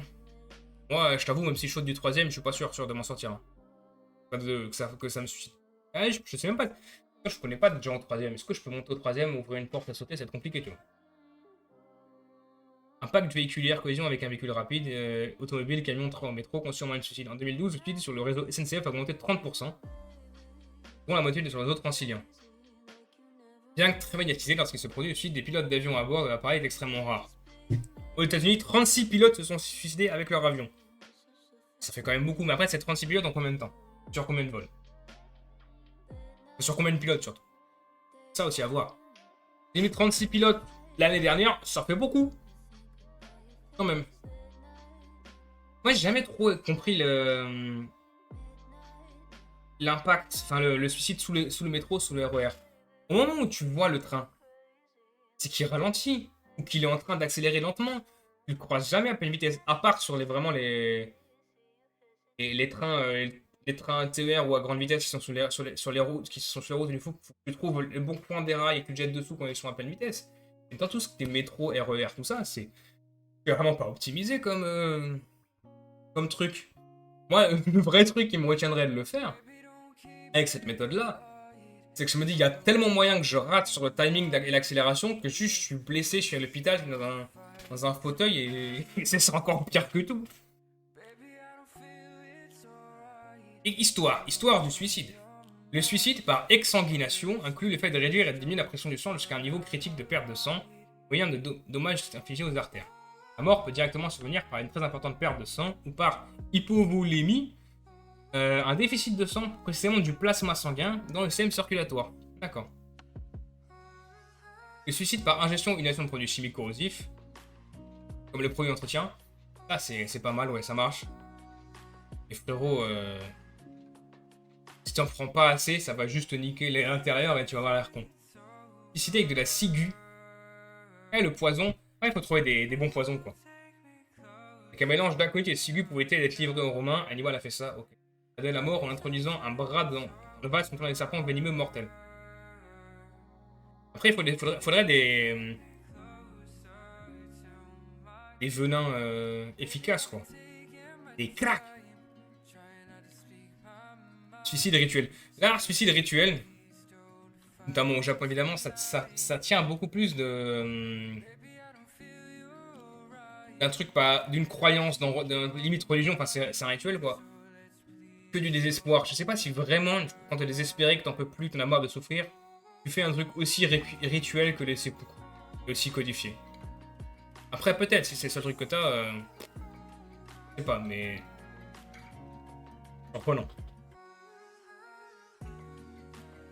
Le film franco-italien La Grande Bouffe présente l'histoire de 4 amis dont un diabétique, c'est Étoile. Ils décident de manger jusqu'à la mort. Le film est aussi une critique du consumérisme et la décadence de la bourgeoisie. J'avais jamais pensé à ça. Est-ce que c'est vraiment faisable? Ça peut être une très bonne façon de partir, ça. Manger jusqu'à la mort. On va voir si. Est-ce que la... analyse. Donc on parle aussi... voilà, La Grande Bouffe, oui. Il a fait des études de vétérinaire et même décrit son film comme une farce physiologique, une histoire de 4 machines physiologiques. Il écrit la part animale de l'homme. Bah 100% en fait, parce que l'homme est un animal. Hein. Il faut arrêter de croire que l'homme n'est pas un animal, s'il vous plaît. La biologie, l'homme est un animal. De fait, les 4 amis se comportent comme des cochons, comme des chiens, lesquels envahissent le jardin à la fin du film. La mort de chaque personnage, très maîtrise de chacun et de ses névroses, est par ailleurs montrée sous un réalisme quasi médical, mais du point de vue artistique. Aussi à 4 belles morts d'acteurs. Tendu un miroir aux gens, ils n'ont pas aimé se voir dedans, c'est révélateur d'une grande connerie. Alors ça, même sans contexte, je suis complètement d'accord avec cette phrase-là. Tends un miroir aux gens, s'ils n'aiment pas se voir dedans, ça en dit plus sur eux que sur toi. Honte pour les producteurs, honte pour les comédiens qui ont accepté de se vautrer en fouinant du groin. Dans pareil bout, qui n'en finira pas de coller à leur peau. Honte pour mon pays, la France, qui a accepté d'envoyer cette chose à Cannes dans une couleur. Honte, enfin, pour notre époque, dont la faiblesse tolère, finance, encourage, dévore et glutine, pareil, pâté d'excréments. Donc le mec, en même temps, il a travaillé à Paris Match. Il voit une dénonciation du consumérisme et d'avaler tout ce qui passe. Et il dit non, c'est une honte. Après, en même temps, il a raison. Le film est une charge contre la bourgeoisie capitaliste. Il est à Paris Match. Donc forcément, le film est à charge contre eux. Donc c'est pour ça qu'il aime pas. Par contre, moi, je voulais le côté médical. Peut-on vraiment mourir de trop manger? Peut-on mourir de trop manger? Peut-on manger à en mourir? Jusqu'à en mourir?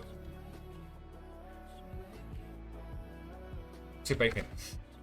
La mort peut se noter le cas... En ce même rapport, les médecins rappellent que les patients obèses soumis à un jeûne thérapeutique sont capables de rester 100 jours, alors que chez un sujet lambda, la mort peut survenir dès le 4e jour. Mais pas vivre sans manger. Moi, je veux manger jusqu'à en mourir.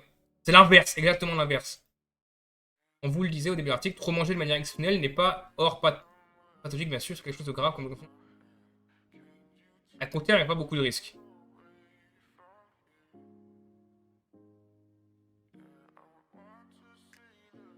Au moyen terme, on peut avoir des reflux brûlures gastriques, on a le sommeil qui s'installe. Sur le long terme, les brûlures gastriques... Mais je veux la mort, moi, pas le... On s'en fout des trucs comme ça. Peut-on manger au point d'en mourir? Ah! Peut-on manger au point d'en mourir? Voilà, trop manger peut rendre obèse. Voilà. Est-il possible de mourir après excessivement manger? Beaucoup de gens sont décédés en mangeant 3 Big Mac 2 fois par semaine. Mais c'est pas un seul repas, ça, on s'en bat les couilles dans l'histoire. Oh putain! Comment détourner la question pour répondre à autre chose? Oh merde!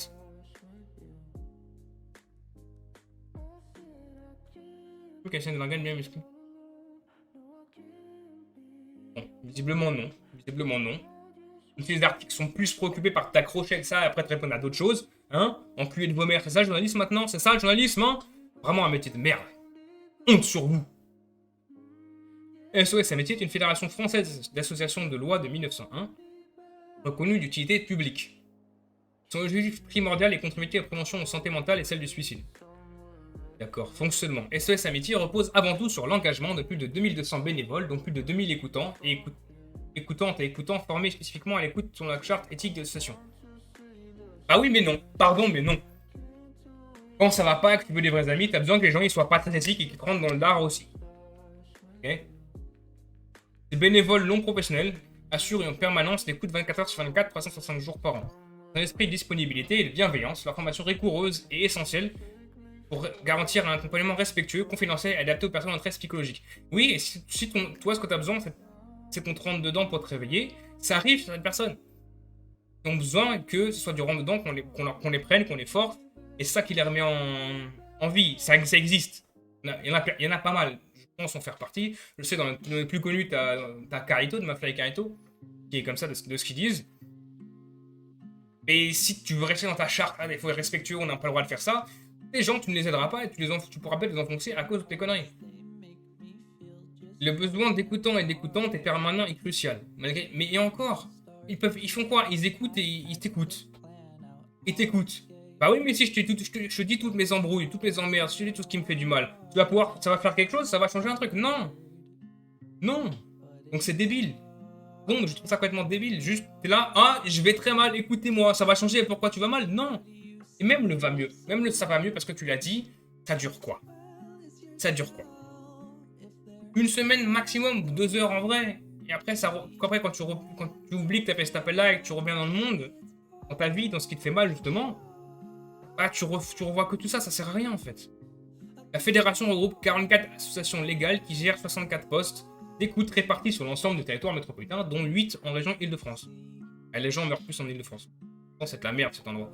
Le service est gratuit, anonyme, confidentiel et le dialogue se veut non directif, favorisant l'espace d'écoute sans jugement, indépendant de tout mouvement. Et si moi, j'ai juste envie de ne pas parler, d'être avec quelqu'un, de ne pas parler, si c'est ça dont j'ai besoin, tu vas me laisser le faire? Hein? Ou tu vas me forcer à dire que c'est de ça dont j'ai besoin et du coup, je n'aurais plus envie parce que tu m'auras forcé à t'expliquer 4 fois que c'est ça dont j'ai besoin et j'aurais plus envie du coup. Hein? Hein? Est-ce que je parle d'expérience là? On sait jamais, on saura jamais, peut-être. Depuis 2009, SOS Amitié propose également un service d'écoute sur internet, bah oui, disponible chaque jour en complément de l'écoute téléphonique. Il prend deux formes, un chat anonyme, une messagerie différée avec une réponse personnalisée sous 24-48 heures. Oui, c'est particulièrement utilisé par les plus jeunes, les personnes anxieuses ou celles en difficulté pour parler de vive voix. Ouais, bon, ça reste quand même plutôt populaire. Ah, le film Période de Terror, l'adaptation du film met en scène en permanence téléphonique de soutien psychologique. Le titre est ça. Le décor évoque une façon caricturale une structure inspirée de SOS Amitié.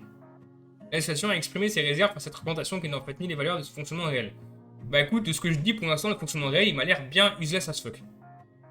Suicide, mode d'emploi, sous-titré Histoire, technique, actualité, est un livre de Claude Guillon et Yves Le Beignet. Peut-être le titre. Après, le titre, c'est un très bon clickbait, on va pas se mentir. Vraiment, si tu vois Suicide, mode d'emploi en premier, peut-être clickbait, effectivement. Mais c'est pas le contenu. Visiblement, le contenu a l'air plus éducatif que. Après, mode d'emploi pour suite, c'est éducatif aussi, mais pas dans ce sens-là, quoi. L'adversaire du livre bataille 13 années durant, engageant des procédures judiciaires. En 1983, le Sénat adopte une. Ouais, d'accord, ça.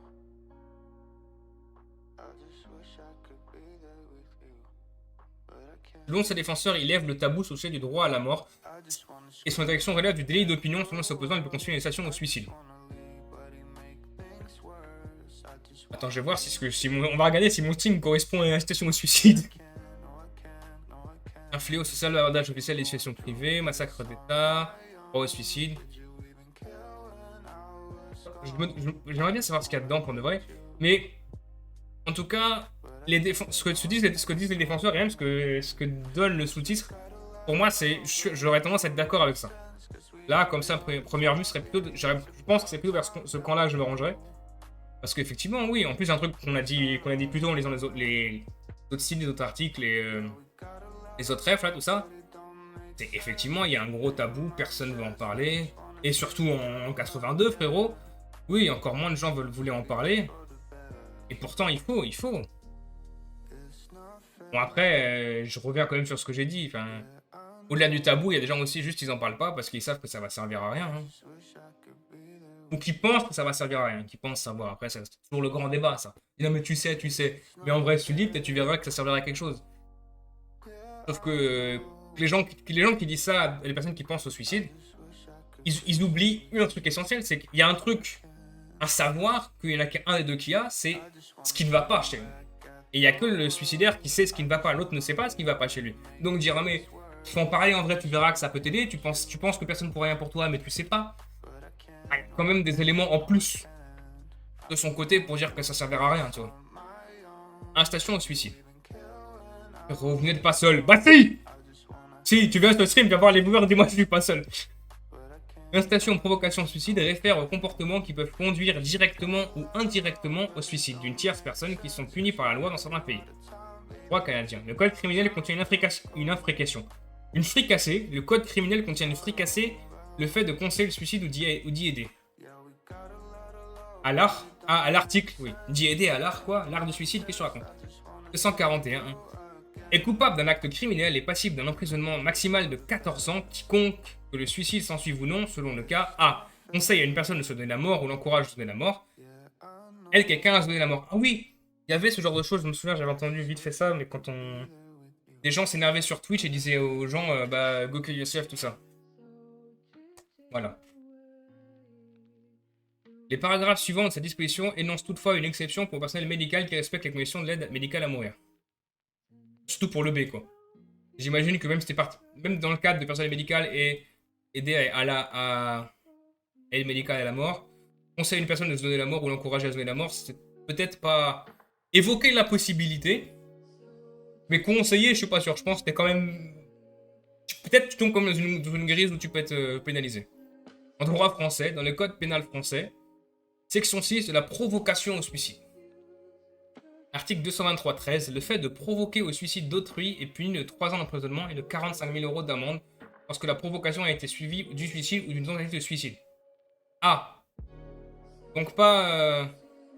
S'il n'y a pas de suicide, visiblement il n'y a pas. Les peines sont portées à 5 ans d'emprisonnement et à 75 000 € d'amende lorsque la victime de l'infraction définie à l'alinéa précédent est un mineur de 15 ans. Ah oui, et aussi, parce que je me souviens avoir entendu pas mal de vidéos de... Au début, c'est des personnes qui balancent des trucs comme ça. Mineurs de moins de 15 ans, bah oui, parce que des majeurs de 15 ans, ça existe, des mineurs... Enfin... On précise parce qu'il y a à 16 ans, t'as la majorité sexuelle et du coup, il y a d'autres règles qui s'appliquent aussi. Et je pense qu'il y a d'autres majorités aussi qui arrivent à 16 ans, il n'y a pas que... La majorité légale est à 18 ans, il y a plein de trucs qui arrivent à 16 ans aussi, donc c'est pour ça qu'on précise mineurs de 15 ans ou de moins de 15 ans, parce qu'effectivement, il y a d'autres lois qui s'appliquent. Notamment en cas de viol, parce qu'il y a la majorité sexuelle, il y a d'autres trucs qui s'appliquent. À moins de 15 ans, il y a pas la majorité, à 15 ans et moins de 15 ans, il n'y a pas la majorité sexuelle. Du coup, il me semble que tu peux pas donner ton consentement. Des trucs comme ça. Après, il y a eu un cas, on sait, de quelqu'un où la loi a décidé bizarrement, à 13 ans ou 10 ans, je sais plus, il pouvait donner son consentement. Enfin, il y avait un truc comme ça. Et c'est un cas unique, justement, parce qu'à un moment, on a décrété avec la majorité sexuelle que en dessous, il n'y avait pas possibilité d'avoir ça. Voilà, donc Links the Sun, là, qui avait fait des... Encore une fois, dit de la merde dans la vidéo, et comme ça commence à monter, mais qui avait fait pas mal de... Les pioles comme ça, monter en haut, bah oui, ou faire un trait sélectif, oui. Mineur de moins de 15 ans, ça il l'a mis dans ces catégories-là, ça n'aurait pas dû. Article 223.14, modifié par ordonnance numéro 2916 du 19 septembre 2000, article 3, genre 22 septembre 2000, en vigueur le 1er janvier 2002. La propagande ou la publicité, quel qu'en soit le mode, en faveur de produits, d'objets ou de méthodes préconisées comme moyen de se donner la mort, est punie de 3 ans d'emprisonnement et de 45 000 € d'amende. Bah, heureusement que personne ne regarde ce stream, sinon il y a moyen qu'on me dise que j'ai fait ça. Article 223.15. Lorsque les délits prévus par l'article 223.13 et 223.14 sont commis par la voie de la presse écrite ou audiovisuelle, les dispositions particulières des lois qui régissent ces matières sont applicables en ce qui concerne la détermination des personnes responsables. Article 223.15.1, modifié par les personnes morales déclarées responsables pénalement dans les conditions prévues de l'article 121.2 des infractions définies par la présente section encourent outre amende, suivant les modalités D'accord, là, la culture populaire... Attends, mais c'est quoi hein? C'est des trucs qui ont incité au suicide, c'est ça? L'étape de Joseph Oppenheimer... Ah, déjà j'ai vu Oppenheimer dedans, ouais. Ouais, c'est pas le... Ouais, ouais, ouais. Les révoltés du Bunny, c'est pas du Bounty? Bugs Bunny Boucanier. Ah ouais, c'est une parodie. Barbara Lefebvre, c'est qui? Ça, attends, on va regarder ça vite fait. C'est des incitations au suicide, ça, ou c'est quoi l'histoire?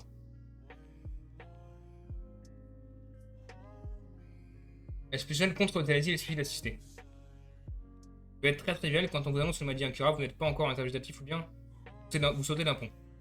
Ah! Et ça a été déclaré comme en provocation de suicide. Je peux voir pourquoi.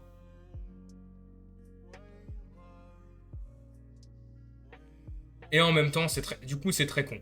Parce que je peux aussi positionner contre des méthodes qui sont faciles, entre guillemets safe. Enfin, safe, on tuer quelqu'un, mais t'as l'idée, quoi. Genre, sauter d'un pont. En plus, on l'a dit tout à l'heure, hein. On dit dans les chiffres 135 personnes exposées. T'imagines le gamin qui se baignait et qui voit l'autre qui arrive comme ça en flottant? Non, terrible, terrible. Barbara Lefebvre défend l'idée de vider la bande de Gaza. Elle est très problématique, cette dame. Elle est très problématique, cette dame, dis donc, dis donc.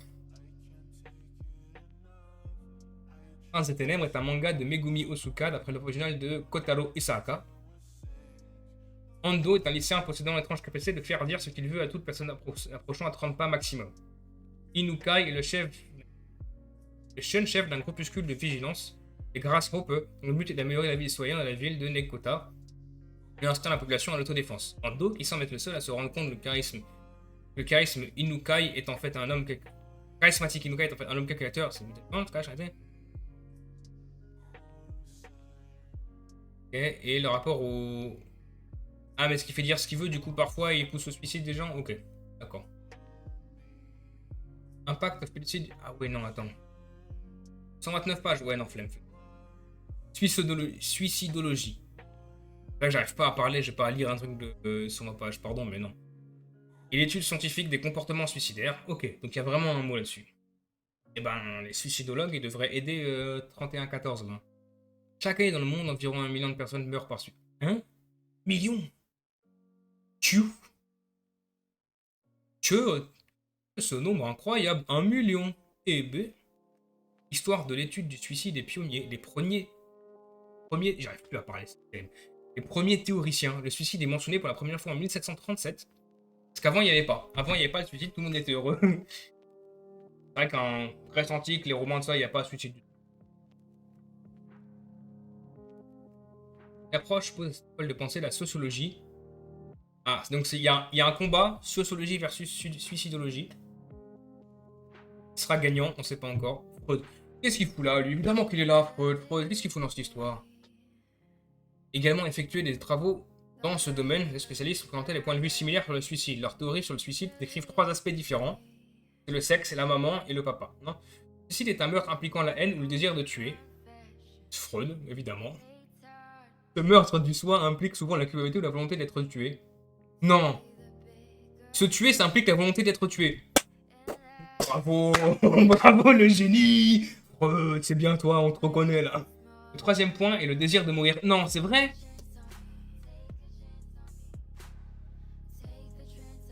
Sigmund Freud décrit 2 instincts de base opposés, l'instinct de vie et celui de la mort. Ça, c'est des tapines avant l'heure, frérot. Tous les instincts cherchent à réduire une tension. Sa théorie prédit que les suicides les plus probables dans la société avancée qui impose une plus forte répression de la sexualité. Voilà, on en revient à ça, évidemment. On ne pouvait pas avoir Freud sans sexualité très loin. Camus, le mythe de Sisyphe et l'homme révolté, également travaillé sur le thème du suicide. L'auteur fonde sa thèse sur le principe de la vie pour la vie. Pour Camus, le passage à l'acte révèle être une réflexion intime de la conscience avec elle-même. Il estime notamment que le fait de pouvoir vivre et de choisir de vivre est le seul problème philosophique sérieux. Il défend l'idée que l'homme a créé un dieu pour être en mesure de vivre sans désir de se tuer lui-même. Donc on a créé Dieu pour ne plus se suicider. Intéressante théorie. Monsieur Camus, je te trouve très intéressant comme personnage. Selon Camus, la seule liberté humaine est de se réconcilier avec la mort. Il introduit la pensée darwinienne dans ses enseignements. Je sais plus par quelle connerie j'ai mis dans le titre que c'était à cause de Alter que je pensais au suicide. Rien à voir, mais voilà, c'était... Je me suis clickbait moi-même, tu vois, je sais pas. Mais dans The Alters, il parle de Camus. Enfin, de Camus, évidemment. La seule liberté humaine est de se réconcilier avec la mort. Le début et développement de la suicidologie en Amérique du Nord, d'abord aux États-Unis, puis au Québec. Et bah oui, forcément, c'est vrai, il y a plein de suicides. Nomenclature des conduites suicidaires. Voilà un titre intéressant. Les suicidologues travaillent sur des concepts qui doivent être clairement définis afin d'éviter les imprécisions et ambiguïtés de certaines expressions. Ceci est d'autant plus important que la suicidologie regroupe des types de méthodes et de domaines professionnels diversifiés. Le problème de définition des termes étudiés s'est posé dès le début des études sur le suicide et est régulièrement discuté et amélioré par des publications ou des rencontres scientifiques. Des nomenclatures ont été mises au point pour permettre de mieux définir, de classer certaines conduites suicidaires. L'objectif est de permettre une comparaison entre les études sur le sujet.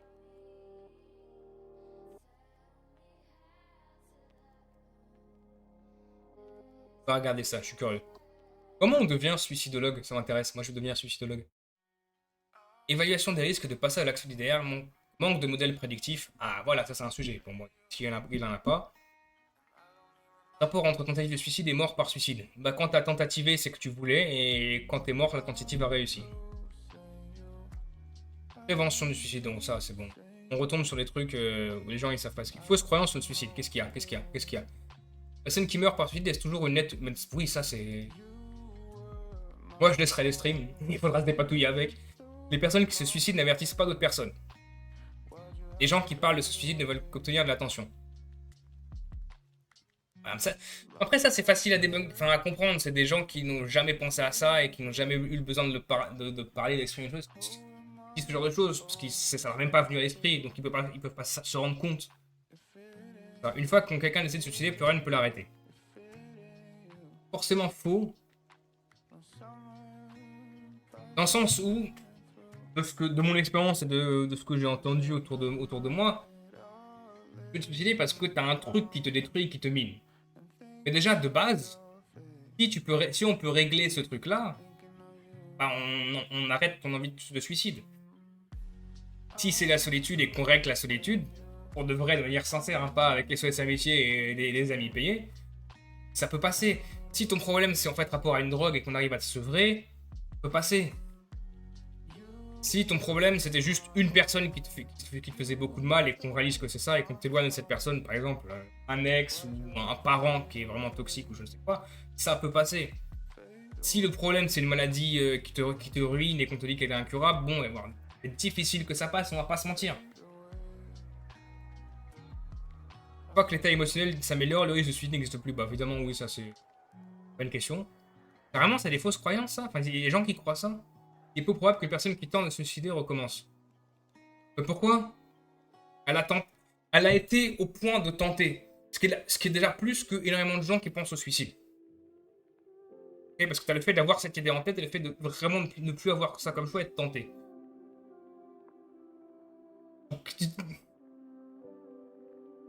le chiffre c'est 80%. Bah oui, si tu en es au point de tenter, tu as plus de chances de vouloir retenter derrière parce que justement, ça allait tellement pas. Il y a même des chances que quand tu fais une tentative et que c'est clair que c'est une tentative de suicide et que les gens autour de toi le savent, ça teinte tous les rapports qu'ils ont avec toi et ça peut empirer tout. Et c'est pas forcément, c'est généralement pas partie de mauvaises intentions quand les gens autour de toi, même que toi il y a un de tes proches qui fait une tentative de suicide, que ça teinte les conversations. Ou bien même que un proche, c'est un domaine beaucoup plus léger, beaucoup plus positif, qu'un proche fasse un coming out, que ça teinte les rapports que tu as avec lui après ou les conversations que tu as avec lui, c'est pas déconnant, c'est normal. Mais le fait est que ça pousse des personnes à ne pas parler justement parce que tu sais qu'il n'y aura pas de on peut passer à autre chose, ou il n'y aura pas de ok, on sait qu'il faut qu'on travaille sur ce point-là, et il y aura que là-dessus qu'on en parlera, mais ça va généralement avoir tendance à tout teinter. Ou alors justement ne rien teinter parce que les gens n'auront absolument rien à foutre. Ce qui est peut-être une raison où tu dis rien parce que tu sais que les gens n'ont rien à foutre. Il ne faut pas parler de suicide à quelqu'un qui montre des signes de dépression sévère, car cela lui aurait des idées, il pourrait pousser à agir dans ce sens. Ah, voilà, hein, beaucoup de personnes déprimées ont déjà pensé à l'option du suicide. Vraiment, il y a peu de chances que tu lui donnes une idée qu'il n'a pas eu. Part si vraiment tu as une très bonne idée sur comment faire ça de manière efficace et non douloureuse, parce que ça peut être aussi un truc qui freine les gens dans le suicide. Se dire, ben, c'est trop, j'ai pas de méthode qui soit simple, qui soit complexe. Moi, j'ai que la noix dans ma baignoire, et la noix, on l'a déjà dit, mais c'est vraiment très désagréable. Et ça demande une volonté tellement forte de mourir et de lutter contre ses instincts. Ah, il faut mettre des poids aux pieds et sauter du pont, quoi, vraiment, sinon c'est galère. Une tentative non létale signifie que la personne ne songeait pas sérieusement à mourir. Non, ça veut juste dire que t'es vraiment nul et que même ça, tu l'as raté, frérot. C'est tout. Beyond the Tower of Babel, a nomenclature for sociology. Et son accent. Read de full text, vas-y. Hein. Et là, il faut payer, ils vont me dire. Ah. Ah, dommage. Tant pis, on n'aura pas la méthodologie. Existe-t-il des méthodes de suicide sûres? J'adore cette question. Existe-t-il des méthodes pour mourir sans danger? Non. C'est le principe en même temps. Quel est le meilleur moyen de se suicider? Comment se suicider sans souffrir? Ces questions sont fréquemment posées par les personnes qui songent au suicide et de nombreux forums internet qui sont consacrés. Quelles que soient les informations que vous y trouvez, voir ce que vous devez savoir. Voici ce que vous devez savoir. Quelle que soit la méthode choisie, il y a toujours un risque de survivre à la tentative. Et parfois de se retrouver mutilé à vie. Oui, effectivement. Mettre fin à la souffrance et non à la vie. Oui, mais si c'est la vie qui est souffrance. Ça, encore une fois, pour moi, ça, c'est des trucs très génériques qui montrent que je comprends pas forcément ce qui pousse au suicide. Demander de l'aide. Mais s'il y a personne, connard! Ou si justement t'es parano et que tu penses que tout le monde te veut du mal. Ça te rend très malheureux et ça te fait très mal. Toujours des conseils bateaux, mais qui ne prennent pas en compte les multiples raisons qui font que les gens peuvent être amenés à ça. Et encore une fois, vraiment, les gens ils sont là pour écouter. Qu'est-ce que vous allez faire? Pardon, mais vraiment, qu'est-ce que vous allez faire? Suicide, mode d'emploi, le livre interdit. Barbiturique, anxiolytique, insuline, morphine, chloroquine, acuronium, selon leur dosage, cette liste de médicaments n'est pas pensée pour soigner, pour guérir, au contraire, ils sont faits pour tuer. Ce qui est une forme de guérison aussi dans certains cas. Et tu vois, et encore une fois, pour moi, le fait qu'il y ait cette opposition entre soigner, guérir et le suicide montre qu'il y a vraiment une méconception de ce qui pousse, au moins certaines personnes, je ne vais pas dire une majorité ou la plupart, parce que j'ai aucune putain de ça pour appuyer ça, mais au moins une partie des gens à se suicider. Et vraiment, je le dis, hein, il y a pas mal de gens qui envisagent le suicide parce que justement, ce serait une guérison, ce serait une libération, ce serait du coup positif. Donc dire que c'est pas pour soigner, c'est pour se tuer. Oui, parce que frérot, sauf si tu crois à la vie après la mort ou je ne sais quoi, la mort c'est plus rien, c'est fini. Si c'est la vie, la galère, et c'est souvent le cas, la vie c'est compliqué, la mort c'est très simple, c'est plutôt du soin. Les auteurs de cet ouvrage sont deux intellectuels anarchistes et libéraux. Oh, c'est pas du tout orienté comme article, tiens, attends, c'est de France Inter. C'est pas du tout orienté. Ah. Là, cette question au cœur des luttes de classe. Guillon et Le Bonnier qui militent pour que le droit de mourir puisse être exercé partout sans douleur, sans violence. Autrement dit, que le suicide médicamenteux, pensé comme le moins douloureux, ne soit pas réservé aux médecins, aux pharmaciens, aux bourgeois, que les ouvriers et les prolétaires ne soient pas condamnés à choisir entre le fusil, la pendaison ou la défenestration. Ils puissent eux aussi exercer leur droit au suicide dans les mêmes conditions avec les mêmes options que les autres. Mais ces informations sont dangereuses. Non. Les hommes fragiles et la mort. Les hommes fragiles et la mort politique 15 ans après la publication. Quoi?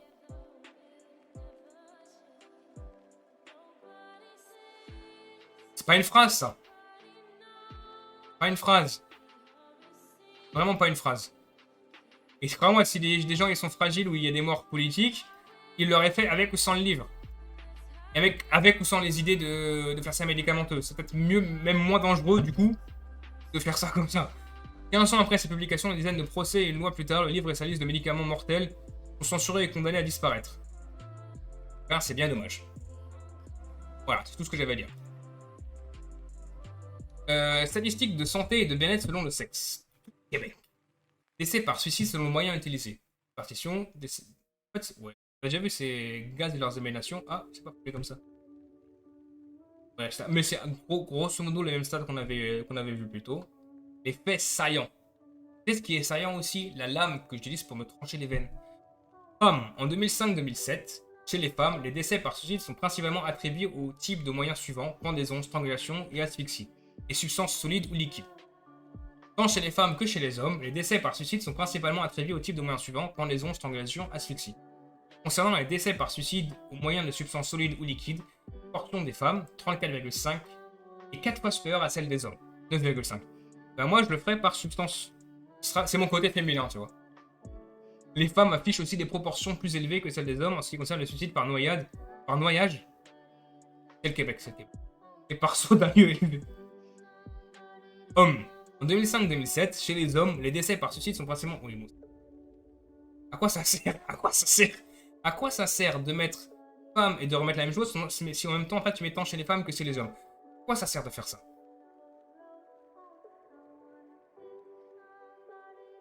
Oui, ça on l'a vu, les hommes aiment armes à feu. Hommes aimés armes. Les hommes affichent aussi des taux plus élevés que ceux des femmes en ce qui concerne les suicides par pendaison, strangulation, asphyxie, par le gaz et leur émanation. Voilà, bon, on n'aura pas appris beaucoup de choses de plus là-dessus. Le stream est court, j'arrive plus à parler, voilà. Et de toute façon, il n'y avait pas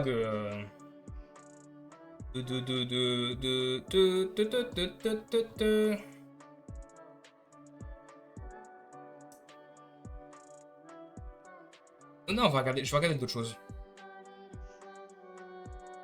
Il n'y avait pas de tier list. Alors, moi, je pensais vraiment que vu le tier list maker et les conneries qu'il y aurait une tier list des moyens de suicide. Et il n'y a pas. Après, ça, c'est un petit peu la tier list, quoi. Si je suis vraiment pas d'accord, ça, c'est vraiment pas S-tier. Je sais pas c'est quoi leur délire, mais vraiment, c'est pas S-tier, ça. Ça, par contre, ça, c'est banger. Présence d'idées suicidaires, voilà, voilà. Hop. Statistiques de santé et de bien-être selon le sexe, tout le Québec. Besoin non comblé de la santé mentale. Proportion des personnes âgées de 15 ans et plus ayant des besoins non comblés d'aide en santé mentale selon le type d'aide requis et selon le sexe. Québec 2002. Oh, ça date.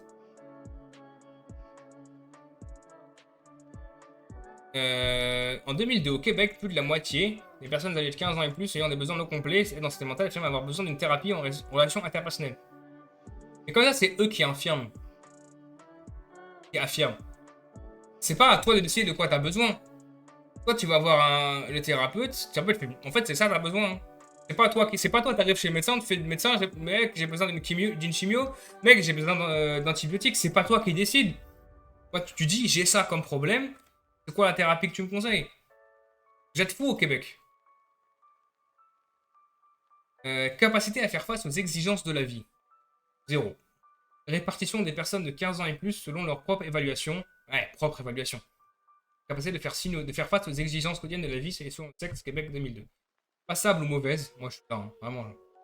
Bonne, très bonne, excellente. Bande de. Soit c'est des frimeurs, soit c'est des connards. Dans les deux cas, c'est des connards. Ou des très chanceux, mais c'est des connards aussi. En 2002, au Québec, près de la moitié, 44,3% des personnes âgées de 15 ans ou plus, affirment avoir une très bonne capacité de faire face aux exigences quotidiennes de la vie. Alors peut-être que t'es un chanceux, que ton exigence quotidienne, c'est juste de streamer. Tu dis, bah l'exigence de la vie, c'est facile. Seulement 3,9% de ces personnes affirment avoir une mauvaise capacité à faire face à ces exigences. Et après, ça dépend encore une fois. C'est quoi leurs exigences? Bon, moi, mes exigences, les exigences de ma vie, ouais, elles sont à chier. Hein. Et moi, je suis à chier aussi. Il n'y a pas grand-chose à sauver, on va pas se mentir. Femmes, en 2002, 45,3% des femmes âgées de 15 ans et plus affirment avoir une très bonne capacité à faire face aux exigences de la vie. 25,3% d'entre elles la jugent excellente. Ça, c'est les femmes aussi. Ah, c'est les femmes. Ça, c'est les femmes. Voilà, c'est les femmes. Les femmes sont proportionnellement plus nombreuses que les hommes à affirmer avoir une bonne ou une très bonne capacité à faire face aux exigences quotidiennes de la vie. Et pourtant, avec ce qu'on leur fait subir, on se demande qui est le sexe faible dans cette histoire. Hein. Cependant, les femmes sont proportionnellement moins nombreuses que les hommes à affirmer avoir une excellente capacité dans ce domaine. Est-ce que les femmes seraient plus humbles ou plus réalistes? Hein? Il n'y a qu'à pas affirmer ça. Hein. Hommes, en 2002, 43,3% des hommes âgés de 15 ans et plus affirment avoir une très bonne capacité à faire face aux exigences quotidiennes de la vie. 30,5% d'entre eux affirment en avoir une excellente. Les hommes sont proportionnellement plus... Oui, là, ça va. Répartition des personnes de 15 ans et plus selon leur propre évaluation de leur capacité à faire face à des problèmes inattendus, difficiles et selon le sexe. Ouais, c'est à peu près les mêmes choses. Ah, il y en a plus qui sont dans le passable, moins dans l'excellent, mais ouais, à peu près les mêmes choses quand même. La majorité des personnes âgées de 15 ans et plus affirment avoir soit une bonne, soit une très bonne capacité à faire face à des problèmes inattendus et difficiles. Après, ça dépend ce que tu appelles. Ça dépend ce que tu appelles bonne capacité. Ça dépend ce que tu appelles faire face, tu vois, de manière bonne ou très bonne. Parce que si pour toi, très bonne méthode, c'est comment ça s'appelle? Merde. La Florence Pugh chez Marvel. Yelena. Si à la Yelena, juste tu push it down. Et ouais, t'attends que ça passe. Si pour toi c'est une très bonne compétence, oui, ça peut marcher. C'est une très bonne capacité, oui. Après, il y a plein d'autres gens, et notamment des spécialistes, qui diraient c'est pas une très bonne idée. En 2002, 38,1% des femmes de 15 ans et plus affirment avoir une très bonne capacité à faire face aux problèmes inattendus et difficiles. Et 18,8% la jugent mauvaise. Après, c'est une question. Il y a aussi la question de sur quoi ces personnes se basent. Est-ce qu'il y a moyen que ça se base sur ton expérience à avoir géré des problèmes inattendus? Mais comme c'est ta propre évaluation, toi tu dis j'ai très bien géré ou tu dis j'ai mal géré. Et après, il y a une approche plus factuelle de comment si ça s'est bien passé, si le problème a été contourné, si les objectifs ont été atteints quand même, ça. Donc, vu que c'est leur propre évaluation, et qu'on n'a pas l'effet de ces situations-là, et que je pense que ça peut aussi se baser, quand tu dis ça, sur tes expériences passées, justement, il y a des biais là-dessus.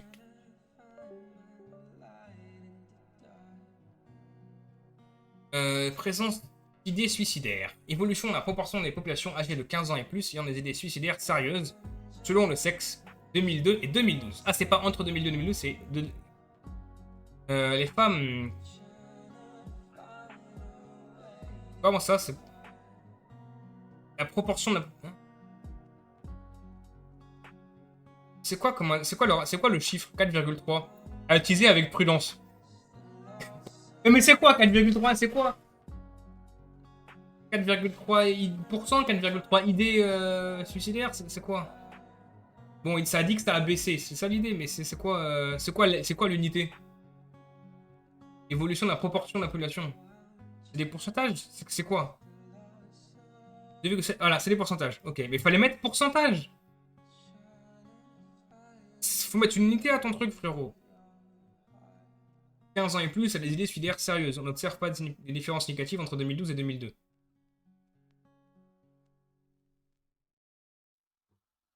Ah, quasi. Un peu plus d'1% quand même, hein.